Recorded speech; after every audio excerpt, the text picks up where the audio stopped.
बिस्मिल्लाहिर्रहमानिर्रहीम। सबसे पहली चीज़ इस लेसन में हम बात करने वाले हैं फेसबुक एल्गोरिथम की। देखिए, फेसबुक एक सबसे बड़ा सोशल मीडिया प्लेटफ़ॉर्म है जो मैं आपको ऑलरेडी अपने पिछले लेसन में बता चुका हूँ कि फेसबुक के ऑलमोस्ट 2.3 बिलियन यूज़र हैं और डेली यूज़र 1.9 बिलियन है, ठीक है? तो इतने बड़े जो कम्युनिटी है, ठीक है? एक डेटाबेस है, एक यूज़र बेस है फेसबुक की, तो उसको अरेंज करने के लिए भी एक पीछे एल्गोरिथम काम कर रहा होता है। तो अभी हम डिटेल में उसके बारे में बात करने वाले हैं कि एल्गोरिथम क्या होता है, वो किस तरह से वर्क करता है, उसका ओल्ड एल्गोरिथम कैसा था, नया कैसा है, ठीक है? और उसके जो टिप्स हैं जो हमें मदद करेंगी फेसबुक के एल्गोरिथम को बाईपास करने में। बाईपास से मुराद ये नहीं है कि हैक करने में, ये कोई ब्लैक हैट टेक्निक नहीं बताने वाला मैं आपको। जो रियल तरीके होते हैं वही हम इसमें डिस्कस करने वाले हैं। तो सबसे पहली चीज़ कि फेसबुक एल्गोरिथम क्या होता है, लेकिन उससे भी अहम चीज़ जो आपने समझना है, एल्गोरिथम जो काम करता है उसके पीछे एक गोल है। तो आपने पहली चीज़ ये समझनी है कि फेसबुक का असल में गोल क्या है। तो ये चीज़ सिर्फ मुझे ही नहीं, बड़े से बड़े मार्केटर को भी क्लियर है कि फेसबुक का एक गोल है, वो है रेवेन्यू जनरेट करना, पैसे कमाना, ठीक है? ज़्यादा से ज़्यादा रेवेन्यू को ग्रोथ चाहिए उसे। तो उसके लिए उसे चाहिए कि उसका जो मेन गोल है कि वो चाहता है कि ज़्यादा से ज़्यादा लोग उसके प्लेटफ़ॉर्म पे मौजूद रहें, ज़्यादा से ज़्यादा टाइम स्पेंड करें, ठीक है? अभी 30 मिनट 33 मिनट स्पेंड करता है एवरेज, वो चाहता है कि ज़्यादा से ज़्यादा करे, ठीक है? जब ज़्यादा लोग ज़्यादा देर तक उसके प्लेटफ़ॉर्म पे रहेंगे तो ज़्यादा ऐड दिखा पाएगा। जब ज़्यादा ऐड दिखाएगा तो रेवेन्यू ऑटोमैटिकली जनरेट होगा। तो पहले ये एक गोल आप अच्छे से ज़हन में रख लें जो फेसबुक का गोल है मेन, ठीक है? वो ये चीज़ बताता नहीं कि उसका गोल ये है, ठीक है? वो बातें बड़ी अच्छी करता है, लेकिन जो मेन गोल है उसका यही है कि वो रेवेन्यू ज़्यादा से ज़्यादा जनरेट करे। जब हम आगे जितने लेसन में जाएँगे ना, आपको समझ में आ जाएगी, सिर्फ़ फेसबुक का नहीं और प्लेटफ़ॉर्म का भी यही गोल है। आपको अच्छे से बात समझ में आ जाएगी कि मैंने ये वजह क्यों कही थी। ख़ास तौर पे पेड एडवर्टाइज़िंग में आपको ये बहुत ज़्यादा क्लियर हो जाती बात। तो ये गोल अच्छे से समझ लें, पेड एडवर्टाइज़िंग में भी काम आएगा आपके और ऑर्गेनिक मार्केटिंग में भी काम आएगा। फेसबुक का सिर्फ़ एक ही गोल है कि लोग ज़्यादा से ज़्यादा देर तक उसके प्लेटफ़ॉर्म पे मौजूद रहें ताकि वो ज़्यादा ऐड दिखा सके और अर्निंग कर सके। तो अब हम डिस्कस करते हैं कि व्हाट इज़ फेसबुक एल्गोरिथम, कि फेसबुक का जो एल्गोरिथम है वो असल में है क्या? तो सबसे अहम और आसान लफ्ज़ों में अगर मैं बताऊँ कि ये कुछ रूल्स का सेट है।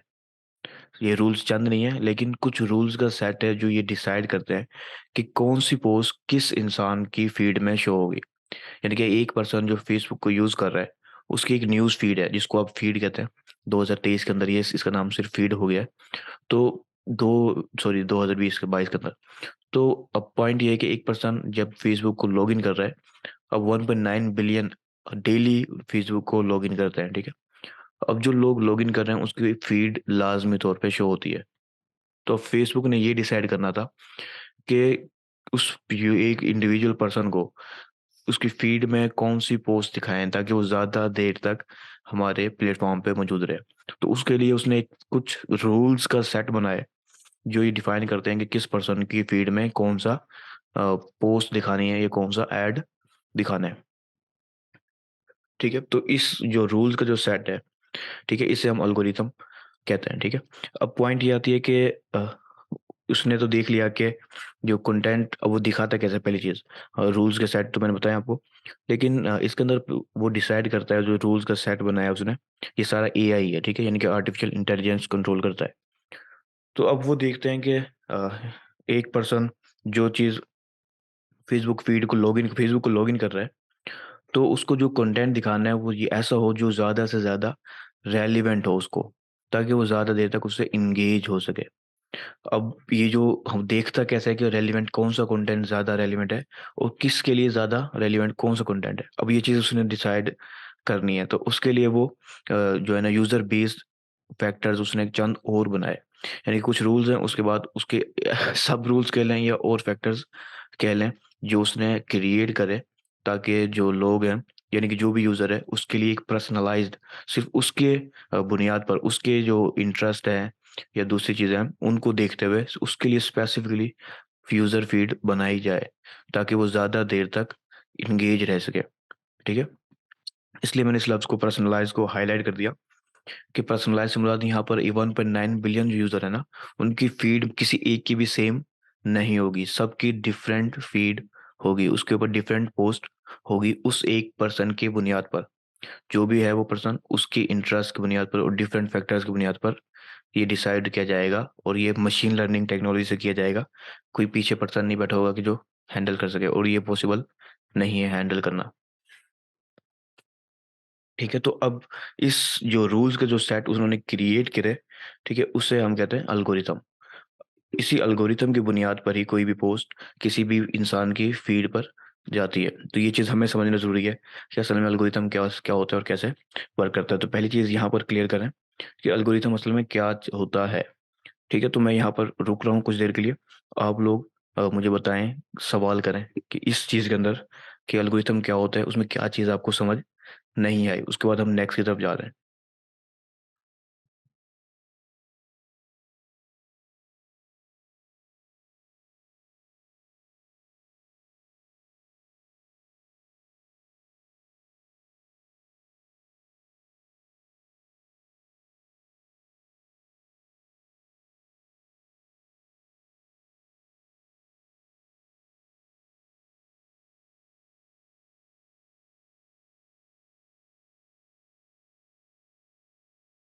ठीक है, वैसे ये काफ़ी अहम चीज़ है, अगर आपको समझ में आ गया तो बहुत अच्छी बात है ये तो।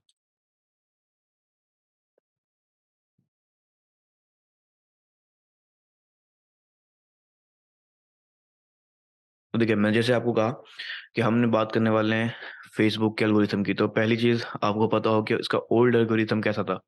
ठीक है, इसके ओल्ड जो एल्गोरिथम था, जो 2007 में इन्होंने सबसे पहले बनाया था, जब उन्होंने फेसबुक के पेज की को जो है ना लॉन्च किया। यानी कि पहले फेसबुक पेजेस नहीं बनते थे। जब उन्होंने फेसबुक पेजेस को लॉन्च किया ताकि बिजनेस वगैरह अपने पेज बना सकें, तो उन्होंने एक एल्गोरिथम लॉन्च किया जिसका नाम था एज रैंक। ठीक है, 2007 के अंदर।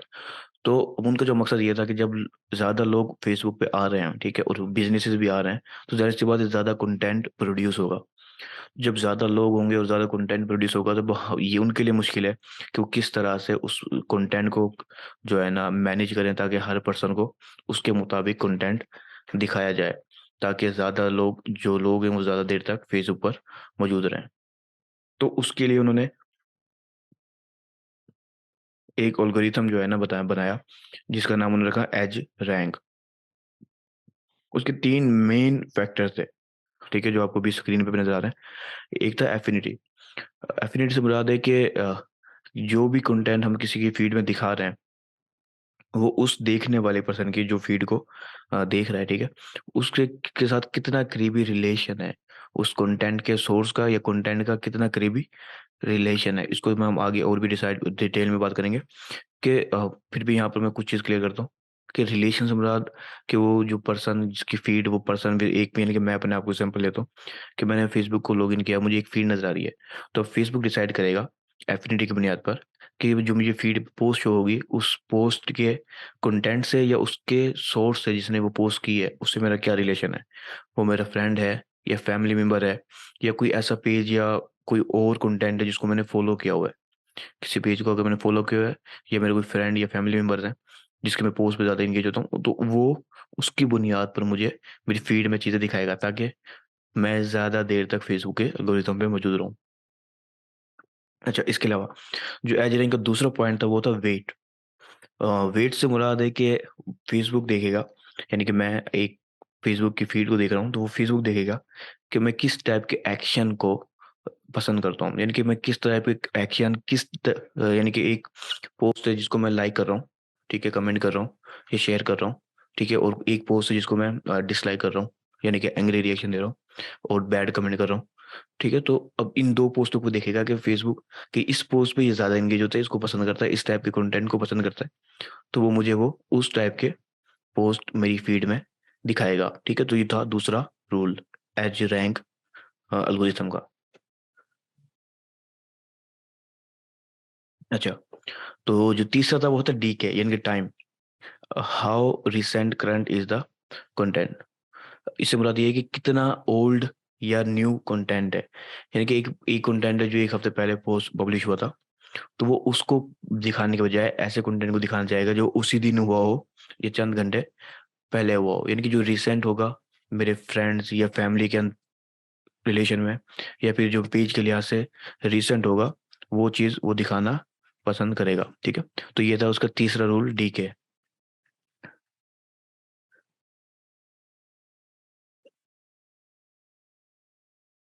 अच्छा, तो अब जब 2007 में ये एल्गोरिथम लॉन्च हुआ, ठीक है, तो इसने फेसबुक को यानी कि आसान कर दिया, पॉसिबल कर दिया कि वो पर्सनलाइज न्यूज़ फीड हर यूज़र की भी बुनियाद पर दिखा सके, क्योंकि जो तीन चीज़ें थी ये काफ़ी हद तक उसके उनके जो कंटेंट को है कंट्रोल कर लेती थी। लेकिन यहाँ पर मसला ये आया कि फेसबुक का जो ये एल्गोरिथम था जो 2007 में लॉन्च हुआ था, फेसबुक ने खुद ही 2011 में, यानी कि सिर्फ 4 साल के अंदर उसे यूज करना बंद कर दिया और मशीन लर्निंग की टेक्नोलॉजी की तरफ शिफ्ट हो गई। ठीक है, लेकिन ये अभी उसने क्लियर नहीं किया था किसी को भी कि 2011 के अंदर उन्होंने ये एज रैंक एल्गोरिथम तकरीबन बंद कर दिया है। ठीक है, और मशीन लर्निंग क्योंकि उस वक्त स्टार्ट हो चुकी थी, और तो उन्होंने उसके ऊपर शिफ्ट कर दिया। अब मशीन लर्निंग, ये बस कहना क्या है, ये मशीन लर्निंग क्या है, क्योंकि एक अलग लेवल का टॉपिक है। बस इतना कह सकता है कि इसको आर्टिफिशियल इंटेलिजेंस भी कहा जाता है। ठीक है, जिसके जरिए वो जो है ना कंप्यूटर बेस और टेक्नोलॉजी बेस की बुनियादों पर मुख्तलिफ एल्गोरिथम के मुताबिक वो आर्टिफिशियली डाटा को कंट्रोल करते हुए अंदाजा लगाते हैं, और ये एक अलग पेचीदा मसला है। तो 2011 में, यानी कि 4 साल के बाद ही उन्होंने इस एज रैंक एल्गोरिथम को बंद कर दिया और मशीन लर्निंग के एल्गोरिथम की तरफ शिफ्ट हो गए जो ज़्यादा पावरफुल था। अब यहाँ पर मैं आपको बताता हूँ कि मशीन लर्निंग तकरीबन 2013 के अंदर ऑफिशियली आ गई थी। ठीक है, और ये उससे वक्त से लेकर अब तक चल रही है मुख्तलिफ इम्प्रूवमेंट के बाद। लेकिन अब इसके अंदर जो फैक्टर्स है ना, वो सिर्फ वो तीन नहीं है। ठीक है, वो तीन भी इसमें शामिल हैं, लेकिन और भी जो है ना ऐड हो गए, जिसमें से जो कहा जाता है वो ये कहा जाता है तकरीबन 1 लाख से भी ज़्यादा इंडिविजुअल वेट्स यानी कि फैक्टर्स हैं जो ये डिसाइड करते हैं कि किस पर्सन को कौन सी न्यूज़ फीड में पोस्ट या कंटेंट दिखाना है। और ये जो कहना है ये है लार्स बैकस्ट्रॉम, जो कि इंजीनियर है, वो इंजीनियरिंग मैनेजर है फेसबुक के अंदर न्यूज़ फीड का। ठीक है, तो उसका ये कहना है 2013 के अंदर उसने ये जो है ना बात कही थी जब इन्होंने ऑफिशियली मशीन लर्निंग एल्गोरिथम को ऑफिशियली लॉन्च किया था। वैसे 2011 में ही स्टार्ट कर दिया था, लेकिन 2013 में इन्होंने ऑफिशियली बताया। वो देखिए, मेरा जो मेन मकसद है ना आपको ये थोड़ी सी हिस्ट्री बताने का, समझाने का कि ओल्ड किस तरह से काम करता था, ओल्ड एल्गोरिथम, और फिर न्यू को भी आपको फर्क सही से समझ में आ सके। ठीक है, अच्छा, अब यहाँ पर कोई सवाल, क्योंकि अब हम दूसरे अहम टॉपिक की तरफ जाने वाले, यहाँ पर कोई सवाल है तो बताएं, अगर नहीं है तो वही एक मैसेज क्लियर क्लियर वाला स्टार्ट कर दें।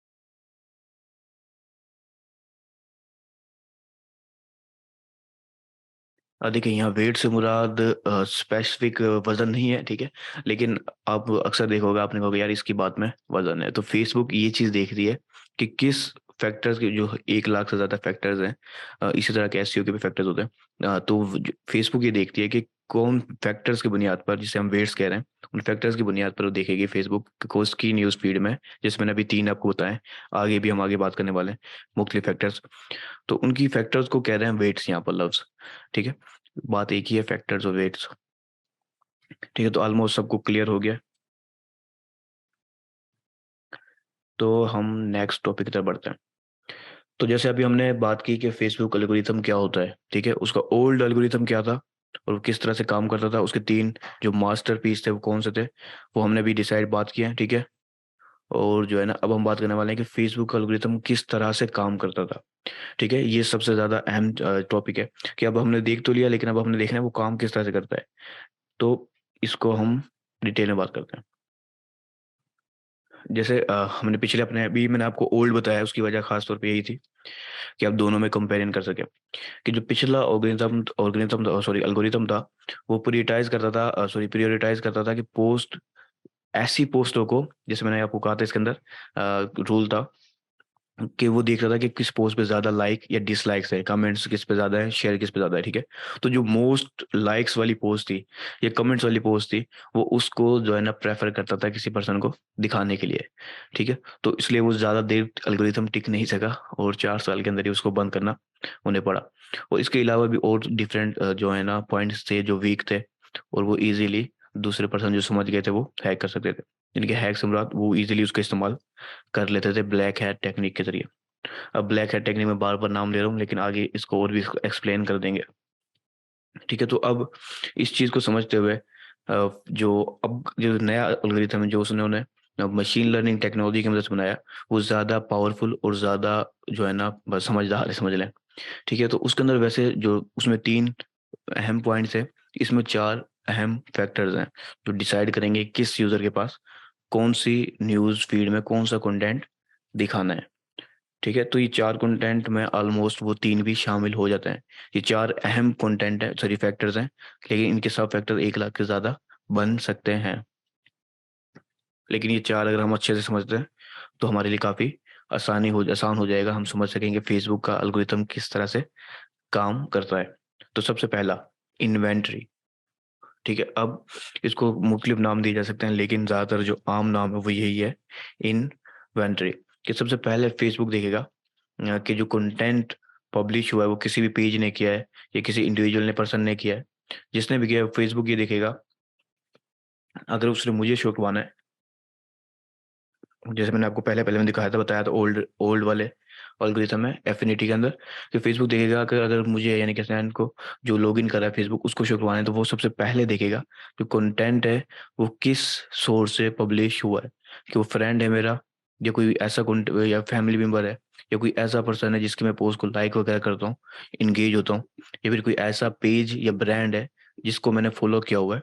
तो जो करीबी चीज़ें हैं, जो मेन फैक्टर्स हैं, ये ग्रुप्स हैं ऐसे जिसको मैंने ज्वाइन किया हुआ है, यानी कि ये ऐसे हैं जिससे मैं इंगेज हूँ, ऑलरेडी इंगेज हूँ, उनके कंटेंट से मैं ऑलरेडी इंगेज हूँ, तो वो उस कंटेंट को मेरी फीड में टॉप पे दिखाना पसंद करेगा, क्योंकि उसे पता है कि मैं इंगेज होता हूँ, तो मैं जाहिर सी बात है उसमें भी इंगेज हो सकता हूँ, इनके चांसेस हैं ज़्यादा है मेरे।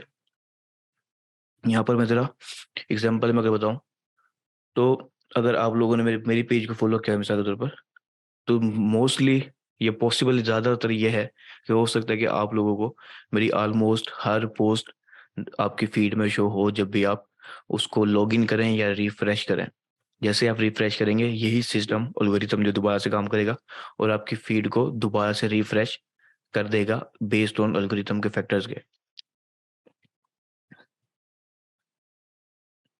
तो जैसे मैंने कहा कि अगर आपने किसी भी पर्सन ने, बेशक वो, हर पर्सन की बात कर रहा हूँ मैं, जिसने फॉलो किया हुआ है ज़्यादा और वो इंगेज होता है मेरी पोस्ट से, मोस्टली इंगेज होता है, यानी कि लाइक करता है, बेशक वो ये कमेंट्स कर रहा होता है या शेयर कर रहा होता है या कुछ टाइम स्पेंड कर रहा है, तो वो इस चीज़ को ध्यान में रखेगा। ठीक है, आपके इंटरेस्ट को समझेगा, आपकी इंगेजमेंट की चीज़ को देखेगा।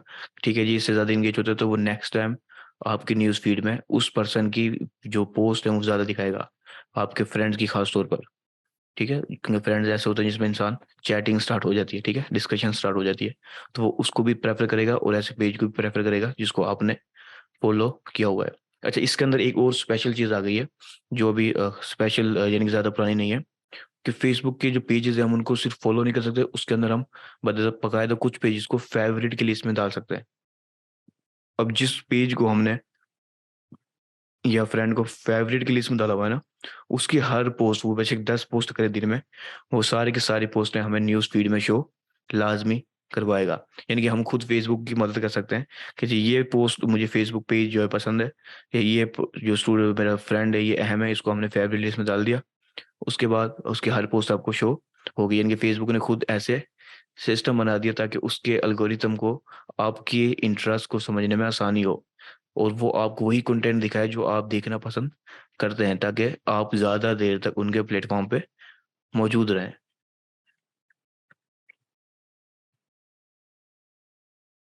अच्छा, ये 4 क्योंकि अहम फैक्टर हैं एल्गोरिथम के, तो मैं हर एल फैक्टर के ऊपर थोड़ी देर रुकूंगा ताकि आप कोई सवाल हो यहाँ पर तो करते जाएं, ताकि हम आगे नेक्स्ट की तरफ बढ़ते जाएं।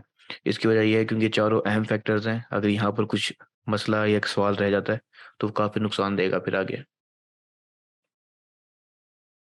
वो अगर आपको कोई सवाल है तो अभी चंद मिनट में पूछ लिया करें ताकि ज़्यादा देर हमें ना लगे।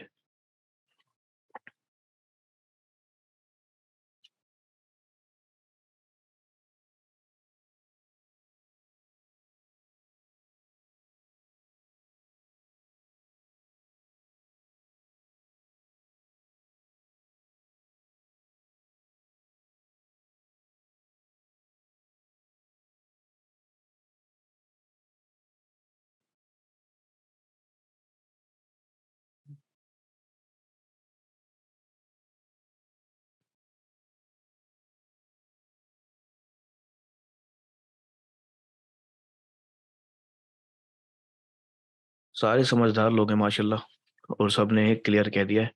तो चलें, अगर हमें ग्रीन सिग्नल मिल रहा है तो हम आगे की तरफ बढ़ते हैं।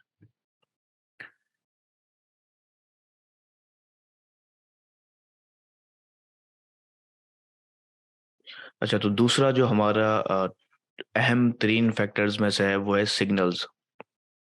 ठीक है। ये सिग्नल, ये न्यू एल्गोरिथम की हम बात कर रहे हैं, इसको ध्यान में रखना कि सिग्नल्स, फेसबुक सिग्नल्स की बुनियाद पे भी डिसाइड करता है कि आपको कौन सी पोस्ट दिखानी है। ये लफ्ज़ बार बार आ रहा है तो आप लोगों को अच्छे से समझ में आ जाएगा।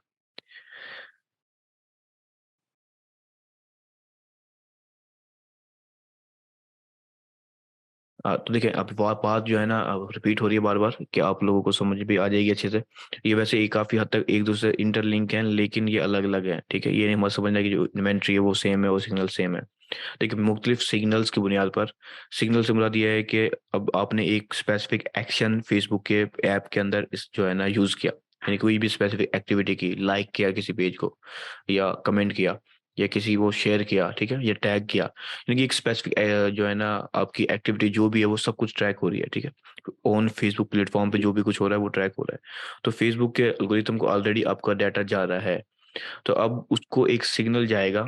आपने जिस भी पर्सन की, जैसे मैंने आपको अपना एग्जांपल दिया कि आप लाइक करते हैं या वीडियो वॉच करते हैं मेरी, ठीक है, या कोई भी स्पेसिफिक एक्शन जो मेरे किसी भी किस्म के कंटेंट के ऊपर आप लोग करते हैं, वो उसको एक सिग्नल के तौर पर लेगा। ठीक है, तो जब नेक्स्ट टाइम मैं पोस्ट करूंगा तो वो उस सिग्नल्स की बुनियाद पर जो ऑलरेडी आपने फेसबुक को दिए होंगे, उस सिग्नल्स की बुनियाद पर वो मेरे कंटेंट को आप लोगों को दिखाना पसंद करेगा, फीड के अंदर भी और डिफरेंट और जगहों के ऊपर भी। क्योंकि जो मैंने रिपीट कर रहा हूँ वापस कि गोल जो उसका मेन है वो यही है कि आप ज़्यादा देर तक प्लेटफॉर्म पे मौजूद रहें, इसलिए वो आपको वही कंटेंट दिखाएगा जो आप लोग पसंद करते हैं। तो अब वो मुख्तलिफ जो सिग्नल्स हैं, ठीक है, वो मुख्तलिफ सिग्नल्स, अब मैं बार बार रिपीट एक ही चीज़ कर रहा हूँ कि कमेंट्स, शेयर्स और डिफरेंट इंटरेस्ट और एक्टिविटीज़ की बुनियाद पर वो ये सिग्नल्स के तौर पे लेता है आपके बिहेवियर को। जो भी आप बिहेवियर कर रहे हैं फेसबुक के ऐप के अंदर, प्लेटफॉर्म के ऊपर या वेबसाइट के ऊपर, जो भी आप बिहेवियर कर रहे हैं उसकी बुनियाद पर वो सिग्नल्स की सूरत में बना लेता है कि इस पर्सन ने इस पोस्ट को लाइक किया है, या एंग्री का रिएक्शन दिया है, हर्ट का रिएक्शन दिया है, ये कमेंट्स में कुछ ऐसे लफ्ज आपने यूज किए हैं जिससे उसको आपके जो है ना फीलिंग समझ में आ रही है कि वो आप उस कंटेंट को पसंद कर रहे हैं या पसंद नहीं कर रहे, उसकी बुनियाद पर वो सिग्नल्स के तौर पर उसको सेव कर लेता है। तो अब ये चीज़ बिजनेसेस के लिए फ़ायदेमंद भी है और नुकसान भी है। तो उसके अंदर ये है फ़ायदेमंद, सबसे अहम चीज़ ये है कि जैसे मैंने कहा कि मैं अपने आप को एग्जांपल के तौर पर ले रहा हूँ ताकि आपको अच्छे से समझ में आए कि जैसे मैंने पोस्ट किया है उसको ज़्यादा, जितनी ज़्यादा लाइक मिलेंगे या इंगेजमेंट होगी, वो उतनी ही ज़्यादा रीच लेगी। ठीक है, क्योंकि फेसबुक उतने ही ज़्यादा लोगों को दिखाना पसंद करेगा बेस्ड ऑन सिग्नल्स। सिग्नल से मुराद अब, हाँ, मैंने पोस्ट की उसके ऊपर वो 1000 रीच गई, ठीक है, मिसाल के तौर पर, तो उस 1000 रीच में से 100 बंदों ने या 50 बंदों ने या मैं कहता हूँ 25 बंदों ने लाइक किया उसे या कमेंट्स किया, तो उस जो आपका इंटरेस्ट है, फेसबुक को पता चल रहा है कि इतने परसेंट लोग, 1000 में से 25 लोग, यानी कि मेरे ख्याल से ये बनेगा तकरीबन 2.5% आई थिंक, या इसके इससे भी कम, या जितने भी। तो अब उसका अंदाज हो गया कि इतने परसेंट लोग इंगेज हो रहे हैं इस कंटेंट के ऊपर, तो वो उस जो कंटेंट है उसको ज़्यादा लोगों को दिखाएगा। अब दिखाने के लिए उसे सोच चाहिए कि वो किस टाइप के लोगों को दिखाए। तो आपको लोगों को 25 लोगों को जिन्होंने एंगेज हुआ है उनको एज अ एग्जांपल लेगा और दूसरे लोगों को भी उस टाइप के लोगों को दिखाएगा, ठीक है, ताकि हो सकता है कि वो लोग भी इस पोस्ट से एंगेज हों। अगर मेरी पोस्ट अच्छी है और वाकई में लोग एंगेज हो रहे हैं तो ज़्यादा लोगों को दिखाएगा। अगर पोस्ट गंदी है या लोग एंगेज नहीं हो रहे, लाइक नहीं कर रहे, तो उसको एज अ बैड सिग्नल लेगा और मेरी पोस्ट को वहीं पर स्टॉप कर देगा और ज़्यादा रीच नहीं ले पाएगी मेरी पोस्ट। तो ये सब काफ़ी अहम 3 फैक्टर्स में से एक है। तो इसी के लिए हम आगे और डिटेल में बात करेंगे सिग्नल्स के बारे में। तो यहाँ पर दोबारा से वही सवाल स्टार्ट कर देंगे आप लोग। क्लियर? तो मैं अपने बगैर रुके ही दूसरे तीसरे फैक्टर की तरफ बढ़ता हूँ। ठीक है, वो है प्रेडिक्शंस, यानी कि अब वो अंदाजा लगा रहा है जिसे हम अपने पाकिस्तानी ज़ुबान में तुक्का मारना कहते हैं। ठीक है, अब वो अंदाजा किस बुनियाद पर लगा रहा है, जैसे मैंने अभी अभी कुछ देर पहले आप लोगों को समझाया कि वो एनालाइज कर रहा है एक पर्सन की पोस्ट को। अब देखिए, ज़ाहिर-सी बात है, अगर वो लोगों को सिर्फ़ उन लोगों को दिखाए कि जी जिसको उसने फ्रेंड है, फ्रेंड लिस्ट में है या फैमिली मेंबर है या फिर कोई ग्रुप में उसने जॉइन किया हुआ है या फिर कोई पेज उसने जॉइन किया हुआ है, तो ये फिर भी एक लिमिटेड रिसोर्स है, ठीक है? अब उस लिमिटेड रिसोर्स को कितनी देर तक आप लोगों को दिखा सकता है? हो सकता है मैं अपनी बात करूँ, शायद मेरी 5 पोस्ट आती हों या हो सकता है 6 पोस्ट आती हों। लेकिन अब एक दिन में इतनी पोस्ट आ रही है, वो कितनी बार मेरी ही पोस्टों को या दूसरे डिफरेंट क्रिएटर्स की पोस्टों को आपको दिखाएगा। ये एक लिमिटेड रिसोर्स है, तो इसलिए वो प्रिडिक्शंस का रूल लेके आया दरमियान में ओल्ड एल्गोरिथम को हटा के। अब ये जो प्रिडिक्शंस होती है, ये आपके जो सिग्नल्स उसे मिले हैं कि आप किस टाइप के कंटेंट को पसंद करते हैं, आपका इंटरेस्ट क्या है, आपका बिहेवियर क्या है, डेमोग्राफिक की बुनियाद पर, वो मुख्तलिफ चीज़ों की बुनियाद पर वो उसने सिग्नल के तौर पे रिसीव कर लिया, ठीक है? अब अब वो क्या करेगा, अब जो आपकी पोस्ट है, उसने किसी मैंने अभी एग्ज़ाम्पल दी कि 25 लोगों ने मेरी पोस्ट को जो है ना लाइक किया या एंगेज हुए। तो उन 25 पोस्ट का जो सिग्नल्स है और आपका सिग्नल्स है, अगर मैच हो रहा है, तो वो बेशक आपने मुझे फ़ॉलो नहीं भी किया हुआ, तो एज़ अ सजेस्टेड कंटेंट के या सजेस्टेड पोस्ट के आपकी फीड में मेरी पोस्ट को शो करवा देगा, क्योंकि जो आपका इंटरेस्ट है और जो उन 25 लोगों का इंटरेस्ट था, वो आपस में मैच कर रहा है, ठीक है? तो वो इस प्रिडिक्शंस की बुनियाद पर, यानी कि वो तुक्का मार रहा है कि शायद आप इस टाइप के कंटेंट को भी पसंद करें। तो उस सूरत में क्या होगा कि आप हो सकता है कि वाक़ई में मेरे कंटेंट को पसंद करें और उससे एंगेज हो जाएँ और मुझे फॉलोवर भी हो सकता है कि आप फॉलो भी कर लें। तो ये प्रिडिक्शन का एक रूल है जो इस तरह से काम करता है, ताकि जो जो आप हैं, यानी कि कोई भी पर्सन है जो फीड को इस्तेमाल कर रहा है, उसको नया कंटेंट भी दिखाने की कोशिश की जाए, ताकि वो ज़्यादा से ज़्यादा टाइम स्पेंड कर सके और ज़्यादा से ज़्यादा एंगेज हो सके फेसबुक के प्लेटफ़ॉर्म के ऊपर ही। यही एक रूल, उसका जो मेन गोल है वो यही है।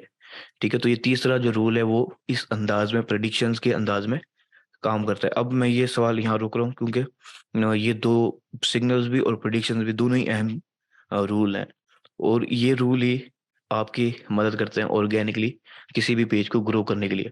बाकी 2 भी अहम हैं, लेकिन ये 2 काफ़ी हद तक समझ लो आपकी ही ऑर्गेनिक ग्रोथ के अंदर अहम तरीन अंदाज में काम करते हैं। तो यहाँ पर मैं 1 मिनट के लिए रुकूँगा सिर्फ़, और आप मुझे बताएँ कि इस इन 2 के अंदर आपको कोई मसला समझ में ना आया हो, कोई बात समझ में ना आई हो?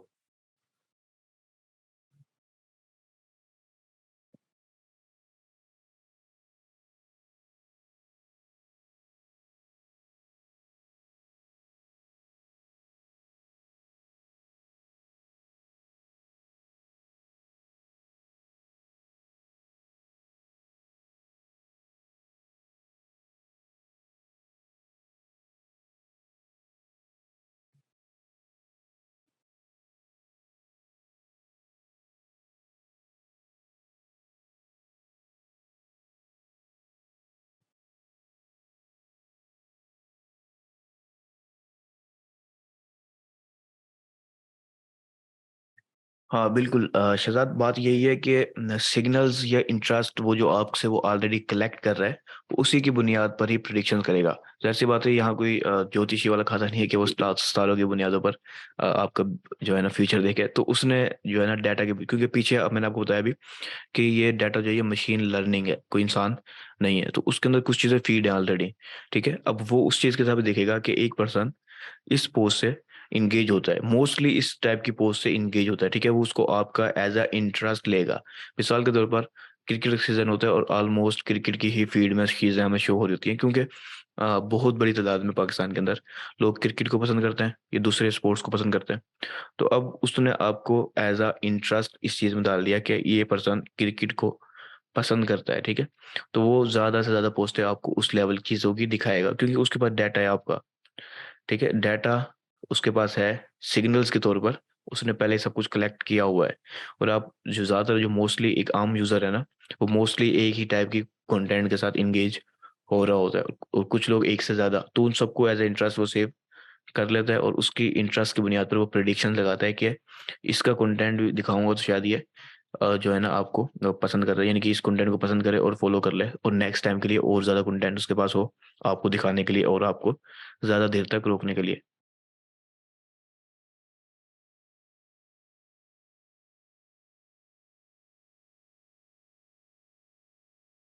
देखिए, ये कोई ये नहीं है कि एक जो आप बेशक न्यू यूज़र हैं, ठीक है? तो इसका मतलब ये नहीं है कि वो सिर्फ़ एक ही जो है ना फैक्टर को लेगा। फैक्टर बहुत सारे हैं, ये 4 अहम कैटेगरी हैं समझ लो। तो आप बेशक बिल्कुल न्यू यूज़र हैं, आपने नई-नई प्रोफ़ाइल बनाई है, तो आपको उसको ये तो पता है ना कि आपने मिसाल के तौर पर जेंडर सिलेक्ट किया है, आपने ऐज भी सिलेक्ट की है, हो सकता है वो आपने फेक डाली हो, लेकिन आपकी आईपी उसे पता है, ये पाकिस्तान के अंदर इस जगह में मौजूद है, ठीक है? तो वो अब क्या करेगा, जो न्यू जो पर्सन है, हो सकता है कि उसको उस एरिया की, उस आईपी की बुनियाद पर, रेडियस की बुनियाद पर लोकली फ्रेंड्स सजेस्ट भी करेगा। आपने अक्सर देखा होगा, न्यू आईडी बनाते हैं, तो सजेस्ट करो तो वो ऑलमोस्ट आपके आस-पास के लोग होते हैं, क्योंकि आपकी आईपी से उसे समझ में आ रही है बात। तो फैक्टर्स बहुत सारे हैं, ये 4 जो ये अहम है। उस फैक्टर्स जो बेशक अब न्यू प्रोफाइल है, तो उसकी बुनियाद पर उसने देखा कि यार ये आस-पास वाले लोग हैं, तो इसको मैं सजेस्ट करता हूँ, शायद वो जानता हो और फ्रेंड में। और अक्सर ऐसा होता है, जब हम न्यू बनाते हैं तो अक्सर आस-पास के लोग हमारे जानने वाले नज़र आ जाते हैं, और हम उसको फ्रेंड लिस्ट में डाल देते हैं, फिर रिक्वेस्ट सेंड कर देते हैं। अब वो जब रिक्वेस्ट सेंड हुई, तो अब वो उसकी बुनियाद पे आपको और सजेशन देता है फ्रेंड्स की। इसी तरह से पोस्ट का रूल भी काम करता है। उसने आपको एक समझ लो प्रेडिक्शन की बुनियाद पर, प्रेडिक्शन ले लें इसको आम जो मैं कहूँगा, उसने लोकेशन की बुनियाद पे एक अंदाज़ा लगाया कि आप लोग क्योंकि ऑलमोस्ट इस लोकेशन में ज़्यादातर लोग इस टॉपिक को पसंद करते हैं, तो उसके हिसाब से वो आपको दिखा देगा। ठीक है? तो अब जब उसने आपको फीड दिखाई, आपको उसने सिग्नल ले लिया कि यार इस टाइप की कंटेंट वो नहीं देख रहा, नहीं पसंद कर रहा, वो और दिखाएगा, और दिखाएगा, और दिखाएगा, क्योंकि कंटेंट तो बिलियंस के हिसाब से डेली आ रहे हैं। इसलिए आप बेशक न्यू भी हैं, तो भी आपके लिए कंटेंट कम नहीं पड़ेगा। और हाँ, कॉन्टैक्ट फ्रेंड्स की सजेशन है वो कॉन्टैक्ट लिस्ट की बुनियाद पे भी आती है, क्योंकि अब ऐप आपके फ़ोन में आ गई है, तो उसने सारा कुछ फ़ोन का डाटा ले लिया। वो आपने खुद ही इजाज़त दी है, ठीक है? ये आईफ़ोन में मसले-मसाइल शुरू हो गए हैं, इसलिए फ़ेसबुक को काफ़ी नुकसान हुआ। बहरहाल, इसके अलावा कोई सवाल?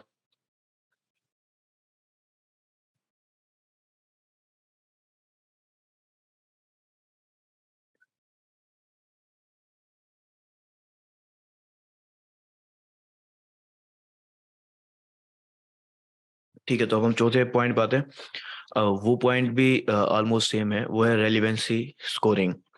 रेलेवेंसी हम पहले भी बात कर चुके हैं, जो कंटेंट रेलेवेंट होगा, उसी को आपको दिखाएगा।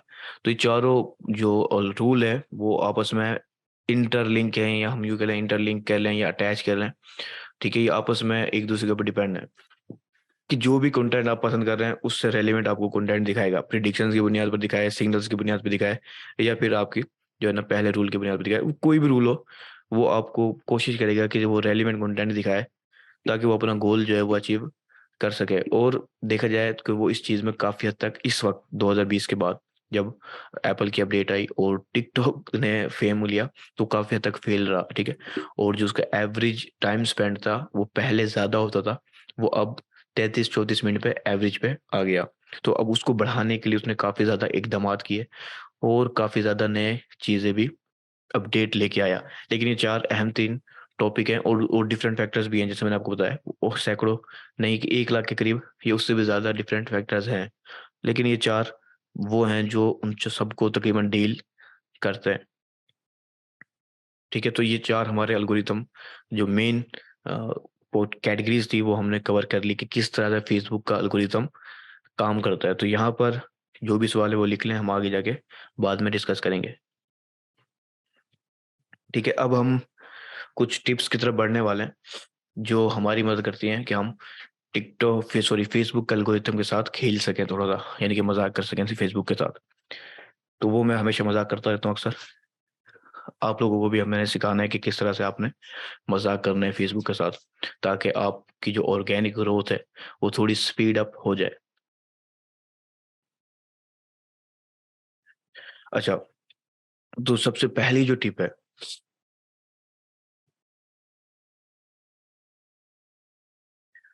ये मजाक नहीं है वैसे, क्योंकि ब्लैक हैक टेक्निक मैं यहाँ पर बिल्कुल भी नहीं बताने वाला, और वो बिल्कुल भी फायदेमंद नहीं होती। वो सिर्फ एक कुछ लोगों को फायदा देती है, और वो भी सिर्फ चंद लम्हों के लिए, उसके बाद कहानी डूब भी सकती है।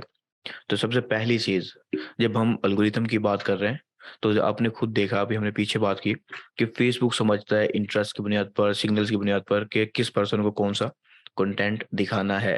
लेकिन आपके पास ऐसी कोई टेक्नोलॉजी नहीं है कि आप अपने ऑडियंस को समझ सके, तो आपने खुद ही ऑडियंस को समझना है। ठीक है, अब हमने बताया कि अ, वो तो मशीन लर्निंग टेक्नोलॉजी की मदद से समझ गया, लेकिन उसने साथ में हमें बताया कि हम, फेसबुक बता रहा है कि हम उस कंटेंट को जो मीनिंगफुल हो और इंफॉर्मेटिव हो किसी भी यूजर के लिए, इंडिविजुअली पर्सनलाइज या कस्टमाइज के दें हम उसको, हम वो कंटेंट दिखाएंगे जो उसके लिए मीनिंगफुल और इंफॉर्मेटिव हो। तो अब हम अगर किसी की फीड में अपनी पोस्ट को दिखाना चाहते हैं, जो हम जिसने हमें फॉलो भी नहीं किया हुआ, हमारा पेज बिल्कुल नया है, फॉलो भी नहीं किया हुआ उसने, ना ही हमारी कोई फ्रेंडशिप है उससे, ना कोई रिलेशन है, और ठीक है, तो वो किस वजह से हमारा कंटेंट उसको दिखाएगा। ठीक है, तो अब वो सिर्फ एक ही बुनियादों पे दिखाएगा कि अगर आपका कंटेंट मीनिंगफुल होगा और इंफॉर्मेटिव होगा उस स्पेसिफिक यूजर के लिए। अब ये चीज पॉसिबल कैसे हो सकती है?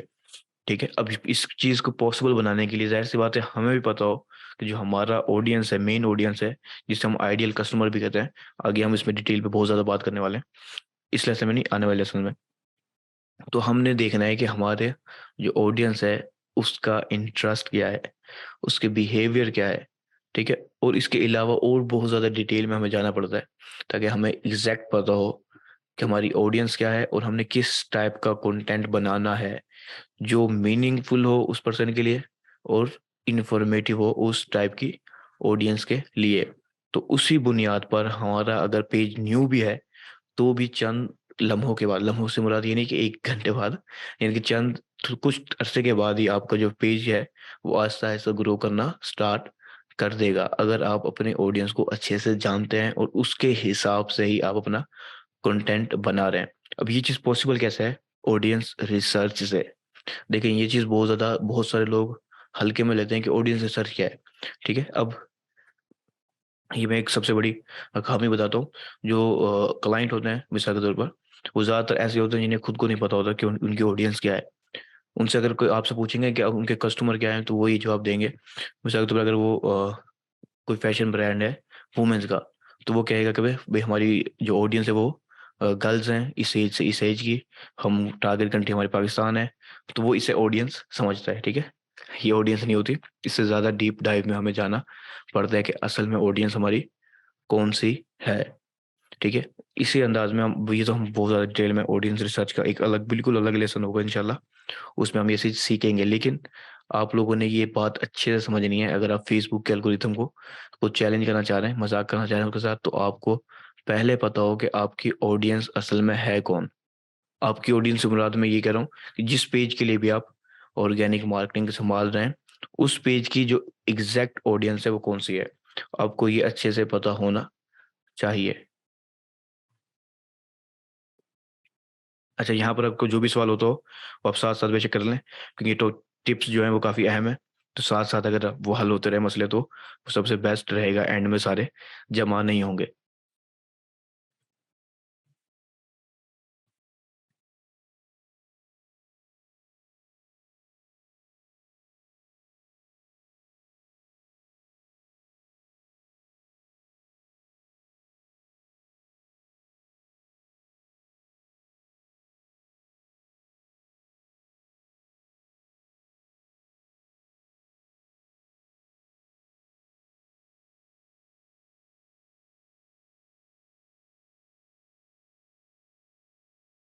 हाँ, देखिए ये दोनों सवाल आपने दोनों ने ही अच्छे किए हैं। ये देखिए, पहली चीज़ मैं यहाँ पर टारगेट करने का नहीं कह रहा आपको कि आपने टारगेट कर रहे हैं, ठीक है। यहाँ पर मुराद ये है कि आप अपनी ऑडियंस को जानते हो, ठीक है।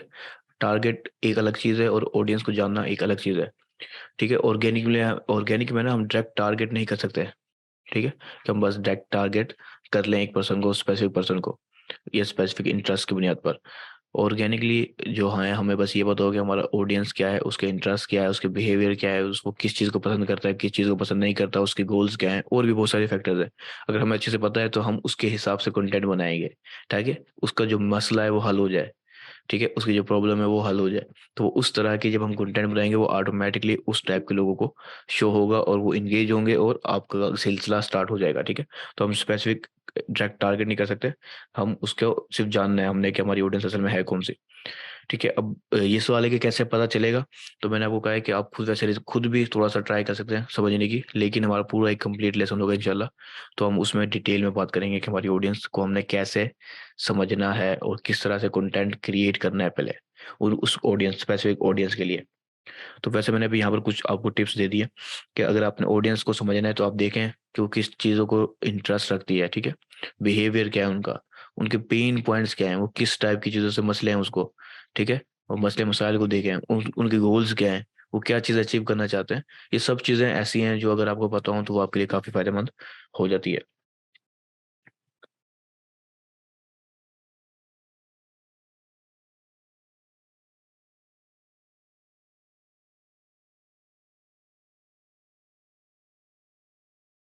देखिए ये सवाल थोड़ा सा सवाल आपका समझ ही नहीं आया पहले तो, कि आप असल में क्या पूछना चाह रहे हैं।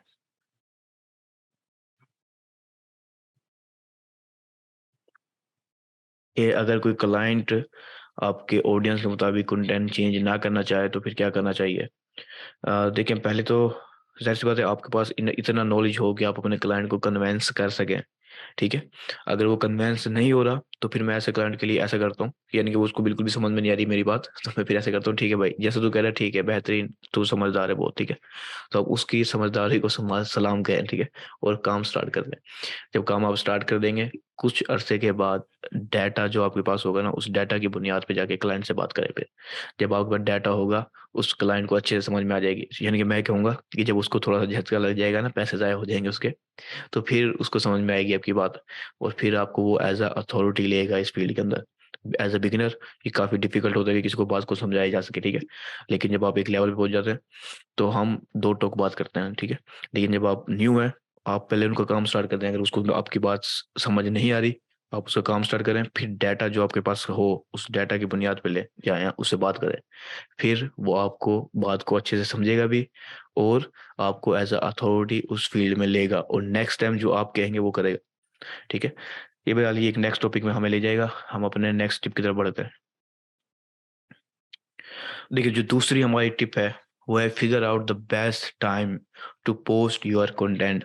ये सबसे अहम टिप्स में से एक है, ठीक है। इसकी वजह क्या है कि आपने ढूंढना है कि कौन सा टाइमिंग आपके पेज के लिए सबसे बेस्ट है, जब आपके मोस्टली फॉलोअर्स एक्टिव हों, ठीक है। मोस्टली फॉलोअर्स आपके एक्टिव हैं, बेशक वो 10% है, 10 फॉलोअर हैं, जितने भी है, आपने ये चीज़ ढूंढने की कोशिश करनी है। देखिए जब पेज हमारा न्यू होता है, हमें पता नहीं होता कि हमारी जो बेस्ट टाइमिंग है वो कौन सी है, लेकिन ये ज़रूरी बहुत होती है। इसकी वजह यह है कि जब, जैसे मैंने कहा कि हमारा एक सबसे बड़ा फैक्टर्स ये है कि फेसबुक देखेगा सिग्नल्स की बुनियाद पे कि आपने एक पोस्ट की, उसको जो लाइक, एक जो अब रीच हुई, उसकी रीच में से कितने परसेंट लोगों ने उसे लाइक किया या डिसलाइक किया, यानी कि एंग्री रिएक्शन दिया, कितने परसेंट लोगों ने कमेंट किया, शेयर किया, वो सब कुछ देख रहा है, ये सब चीज़ें समझ रहा है सिग्नल्स की बुनियाद पे। अब जब उसने देखा कि इस पोस्ट की इंगेजमेंट अच्छी नहीं आई 1 घंटे में, आधे घंटे में, तो वो उस पोस्ट को एज अ, यानी कि उसको अच्छी नहीं समझेगा, ठीक है। तो वो उस सिग्नल्स की बुनियाद पे आपकी जो पोस्ट की रीच है वो वहीं बैठ जाएगी। फिर बेशक आप बड़े से बड़ा फ्लोर आपके हैं, ये ज़्यादा से ज़्यादा है, ये कम से कम है, यानी कि जितने भी बड़े हैं, आपकी जो एवरेज रीच है वो गिर जाएगी। मिसाल के तौर पर मैं थोड़ी सी अंदर की बात बताता हूँ आपको कि हम हमारे जो, मेरा जो पर्सनल पेज है मिसाल के तौर पर, उसकी जो एवरेज रीच होती है वो होती है समझ 200-300 एक पोस्ट की, डेली की। लेकिन जो पोस्ट जो थोड़ी-सी वायरल हो जाए, वो 5,000 10,000 या उससे भी ज़्यादा रीच ले जाती है ऑर्गेनिकली, ठीक है? उसकी ख़ास वजह क्या होती है कि मुझे पता है कि ये टाइमिंग मेरे पोस्ट के लिए सबसे बेस्ट है। उस पोस्ट में जब मैं उस टाइमिंग में कोई ऐसी पोस्ट दे दूँ जो वाक़ई में बर्निंग हो, तो वो फ़ौरन एंगेजमेंट लेना स्टार्ट कर देती है। अब वो पोस्ट हुई, उसके 1-2 मिनट में 5 मिनट में ही उस पे लाइक शुरू हो गए। उस लाइक की बुनियाद पे उसने और शेयर की और शेयर की और मेरी जो पोस्ट है वो एक किस्म की वायरल की कैटेगरी में घुस जाती है। लेकिन इतनी ज़्यादा वायरल में नहीं जाती। लेकिन एक हद तक उस कैटेगरी के अंदर वायरल में चली जाती है। हमने पिछले लेसन देखा कि हमारा जो कंटेंट है वो कितना ज़्यादा स्पीड में हमारी और डिफरेंट जो बिज़नेस हमारी ही लेवल के हैं उसको उसके हिसाब से काफ़ी टॉप पे जा रहा है अल्हम्दुलिल्लाह। तो इसकी वजह मेन ये होती है कि हमें पता होना चाहिए कि कौन-सा टाइप का कंटेंट यानी कि हमारी ऑडियंस हमें पता है। ह आप लोग पसंद करते हैं, कंटेंट पसंद करते हैं। उस कंटेंट को मैंने बनाया और उस टाइमिंग में मैंने उस मेन कंटेंट को लॉन्च किया, पब्लिश किया जब मुझे पता है कि ये सबसे बेस्ट टाइमिंग है और मोस्ट ऑफ फॉलोवर्स जो हैं उस टाइम में एक्टिव रहते हैं। मिसाल के तौर पे जो ज़्यादातर देखा जाता है पाकिस्तान में इम्पोर्टेंट टाइम, वो ये होता है कि मोस्ट कैटेगरी के अंदर वो शाम का या रात को होता है, ठीक है? 6 बजे का, 7 बजे का, 8 बजे का, 9-10 बजे का, या इससे भी ज़्यादा का, ठीक है? तो ये एक एवरेज सा टाइम बता रहा हूँ मैं आपको, लेकिन हर कैटेगरी का, हर बिज़नेस का अलग टाइम हो सकता है। तो अब आपने सबसे पहला जो काम करना है, जब आप अपने ऑर्गेनिक मार्केटिंग स्टार्ट कर रहे हैं, तो कोशिश करनी है जितनी जल्द हो सके आप ये समझ लें कि आपका जो बेस्ट टाइमिंग है वो कौन-सी है। तो इसके लिए तो मेटा स्टूडियो में भी आपको एक ऑटो टूल नज़र आ रहा होता है, ठीक है? लेकिन आप मैनुअली भी अंदर समझने की कोशिश करेंगे कौन-सी बेस्ट टाइमिंग है। टाइमिंग भी बहुत ज़्यादा इम्पोर्टेंस रखती है, यानी कि आपको एक कंटेंट बहुत अच्छा था, लेकिन आपने उस टाइम में पोस्ट कर दिया जब आपके फॉलोवर्स मोस्टली ऑन एक्टिव भी नहीं है, ठीक है? अब वो एक्टिव नहीं है, जो चंद एक्टिव हैं उनमें से एक आधा पर्सन ने उसको लाइक किया या कमेंट किया, तो ये एक अच्छा सिग्नल नहीं जाएगा और फेसबुक आपकी पोस्ट को आगे ज़्यादा रीच नहीं देगा और आपकी जो पोस्ट अच्छी भी थी बेशक वो डूब जाएगी।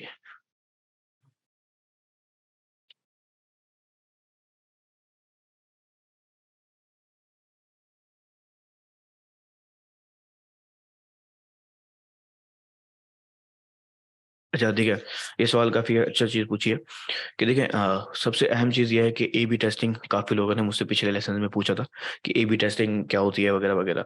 तो ए-बी टेस्टिंग बस यही होती है कि हम मुख्तलिफ चीज़ें टेस्ट कर रहे होते हैं। अब यहाँ पर हम टाइम टेस्ट कर रहे होंगे, ठीक है? कि हम अब हमारे पास ज़्यादा कंटेंट तो नहीं है, तो अब हमें पता है कि हमें 1 दिन में 2 पोस्टें करनी होती है। तो मैं स्टार्ट के अंदर मुख्तलिफ टाइमिंग में उसको शेड्यूल लगाना स्टार्ट कर दूँगा, यानी कि पोस्ट करना स्टार्ट कर दूँगा। और कुछ टाइम के बाद मुझे पता चल जाएगा कि मेरी जो बेस्ट टाइमिंग है वो कौन-सी है। लेकिन कभी-कभार ऐसा भी होता है कि कुछ कंटेंट स्टार्ट के अंदर ख़ास तौर पर अच्छा होता है लेकिन वो गलत टाइमिंग में पोस्ट हो रहा होता है और जो कंटेंट एवरेज में है वो एक सही टाइमिंग में पोस्ट हो गया। ठीक है? तो इसमें भी काफ़ी चीज़ें कॉम्प्लिकेशंस होती हैं लेकिन आपको ऑलमोस्ट 1 महीने के अंदर अगर आप सही से पोस्टें कर रहे हैं तो आपको पता चल जाता है कि आपका जो बेस्ट टाइमिंग है वो कौन-सी है। नेक्स्ट टाइम आप उसको ध्यान करते रहें, आपके लिए और भी आसानी होती रहेगी। लेकिन ये टिप बहुत ही ज़्यादा पावरफुल है फेसबुक के एल्गोरिथम के लिए। अगर आप उसके साथ मज़ाक करना चाह रहे हैं तो इसको ज़हन में रखें कि मज़ाक उस वक़्त करना है जब फेसबुक वाक़ई में मज़ाक के मूड में बैठा हो। यानी कि टाइमिंग बेस्ट होनी चाहिए।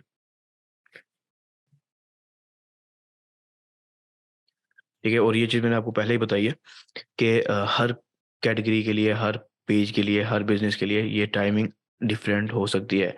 स्पेशली अगर आपकी कंट्री टारगेट कंट्री डिफरेंट है तो वो टाइमिंग भी डिफरेंट हो सकती है। मिसाल के तौर पर यूएसए के लिए अक्सर रात का फुल रात का टाइम यानी कि 1 बजे का 2 बजे का टाइम बेस्ट साबित होता है। उस यूएसए के टाइम के हिसाब से ही, ठीक है? लेकिन वो आपको पता ही करना पड़ेगा यानी कि पहले ही फिगर आउट करना होगा कि कौन-सी टाइमिंग बेस्ट है। अच्छा यहाँ पर कोई सवाल इस टॉपिक के लिहाज से?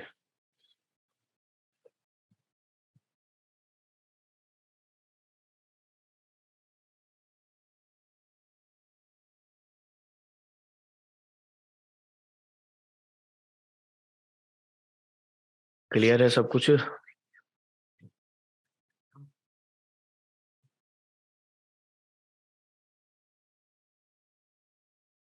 अब इतनी ज़्यादा अंदर की बातें मत पूछो कि मेरे पेज का बेस्ट टाइमिंग क्या है?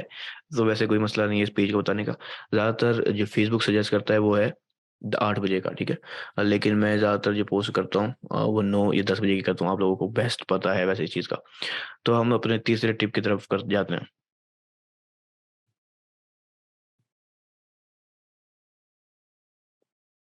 अच्छा, जो तीसरा हमारा टिप है वो है, आपने क्रिएट करना है ऐसा कंटेंट जो एक्यूरेट हो और ऑथेंटिक हो, ठीक है। अब इस चीज़ को मैं ज़ोर दूँ इस बात पर कि आपको समझ में आना चाहिए कि एल्गोरिथम जो काम करता है वो उस वक़्त आपकी पोस्ट को किसी भी यूज़र को दिखाएगा जब वो पोस्ट, आपकी पोस्ट उस यूज़र के लिए मीनिंगफुल होगी और इन्फॉर्मेटिव होगी। तो ये उस वक़्त होगा जब आप ऐसा कंटेंट क्रिएट करेंगे जो एक्यूरेट हो और ऑथेंटिक हो। अब एक्यूरेट और ऑथेंटिक से क्या मुराद है? अब फ़ेसबुक मैंने आपको पहले बताया कि फ़ेसबुक के ऊपर पे मौजूद हैं यूज़र हैं, ठीक है? उनके लिए वैल्यू चाहता है, ठीक है? ताकि कंटेंट अगर एक्यूरेट और ऑथेंटिक होगा तो उनको एक वैल्यू मिलेगी। उस वैल्यू की बुनियाद पे वो उस पोस्ट को कंप्लीट पढ़ेंगे या लाइक करेंगे, कमेंट करेंगे, तो कुछ ना कुछ टाइम उस पे लगेगा, ठीक है? तो अगर कंटेंट खराब होगा तो फ़ेसबुक का जो यूज़र है वो गायब हो सकता है। तो इस चीज़ को, डर को मिटाने के लिए फ़ेसबुक ने एक किस्म का उस टाइप के कंटेंट को पसंद करती है जो एक्यूरेट होगा और ऑथेंटिक होगा। ऑथेंटिक से मुराद आपने कोई भी किसी भी किस्म का गलत चीज़ नहीं बोलनी, जिसे हम ख़ास तौर पे कहते हैं क्लिक बेट, या फ़ेसबुक पे उसे कहा जाता है एंगेजमेंट बेट। यानी कि आप ऐसी बात कर दें जो जिसकी कोई हकीकत ना हो, ठीक है? ये झूठ हो एक किस्म का, स्पैमिंग हो, और वो उसको लोग लोग जो है उसे लाइक करें, कमेंट करें और एंगेज हो जाएँ। फ़ेसबुक पे अक्सर पोस्ट आपको नज़र आएगी, मिसाल के तौर पर, कि मैं हेल्प करने वाला हूँ। आप घर बैठे 10,000 कमा सकते हैं पर वीक। इनबॉक्स में आए, मैं 50 लोगों 50 लड़के चाहिए जो पैसे कमा सके, पाकिस्तान की बात कर रहा हूँ मैं। तो मुख्तलिफ टाइप की ऐसी चीज़ें होती हैं जो वो रीच नहीं ले पाती, ठीक है? वो एक स्पेसिफिक जो ग्रुप में या पेज पे किया सिर्फ़ वहीं तक, कुछ हद तक लोगों तक जाती है, ज़्यादा लोगों तक नहीं जा पाती। इसकी वजह ये है कि फ़ेसबुक को पता है कि वो जो है ना ऑथेंटिक या एक्यूरेट नहीं है और वो जेन्युइन नहीं है, वो लोगों को मिसलीड कर रहे हैं, या सेंसेशनल कंटेंट है या स्पैमी कंटेंट है। वो वैसे ही उस कंटेंट को बैक, या ये तो हो सकता है कि वो उसको खुद बिल्कुल सस्पेंड ही कर दे, ठीक है? कंटेंट को ही, ठीक है? और उस यूज़र की आईडी को भी बैन कर सकता है, क्योंकि वो नहीं चाहता कि कोई भी पर्सन ऐसा हो जो उसके यूज़र को भगा दे।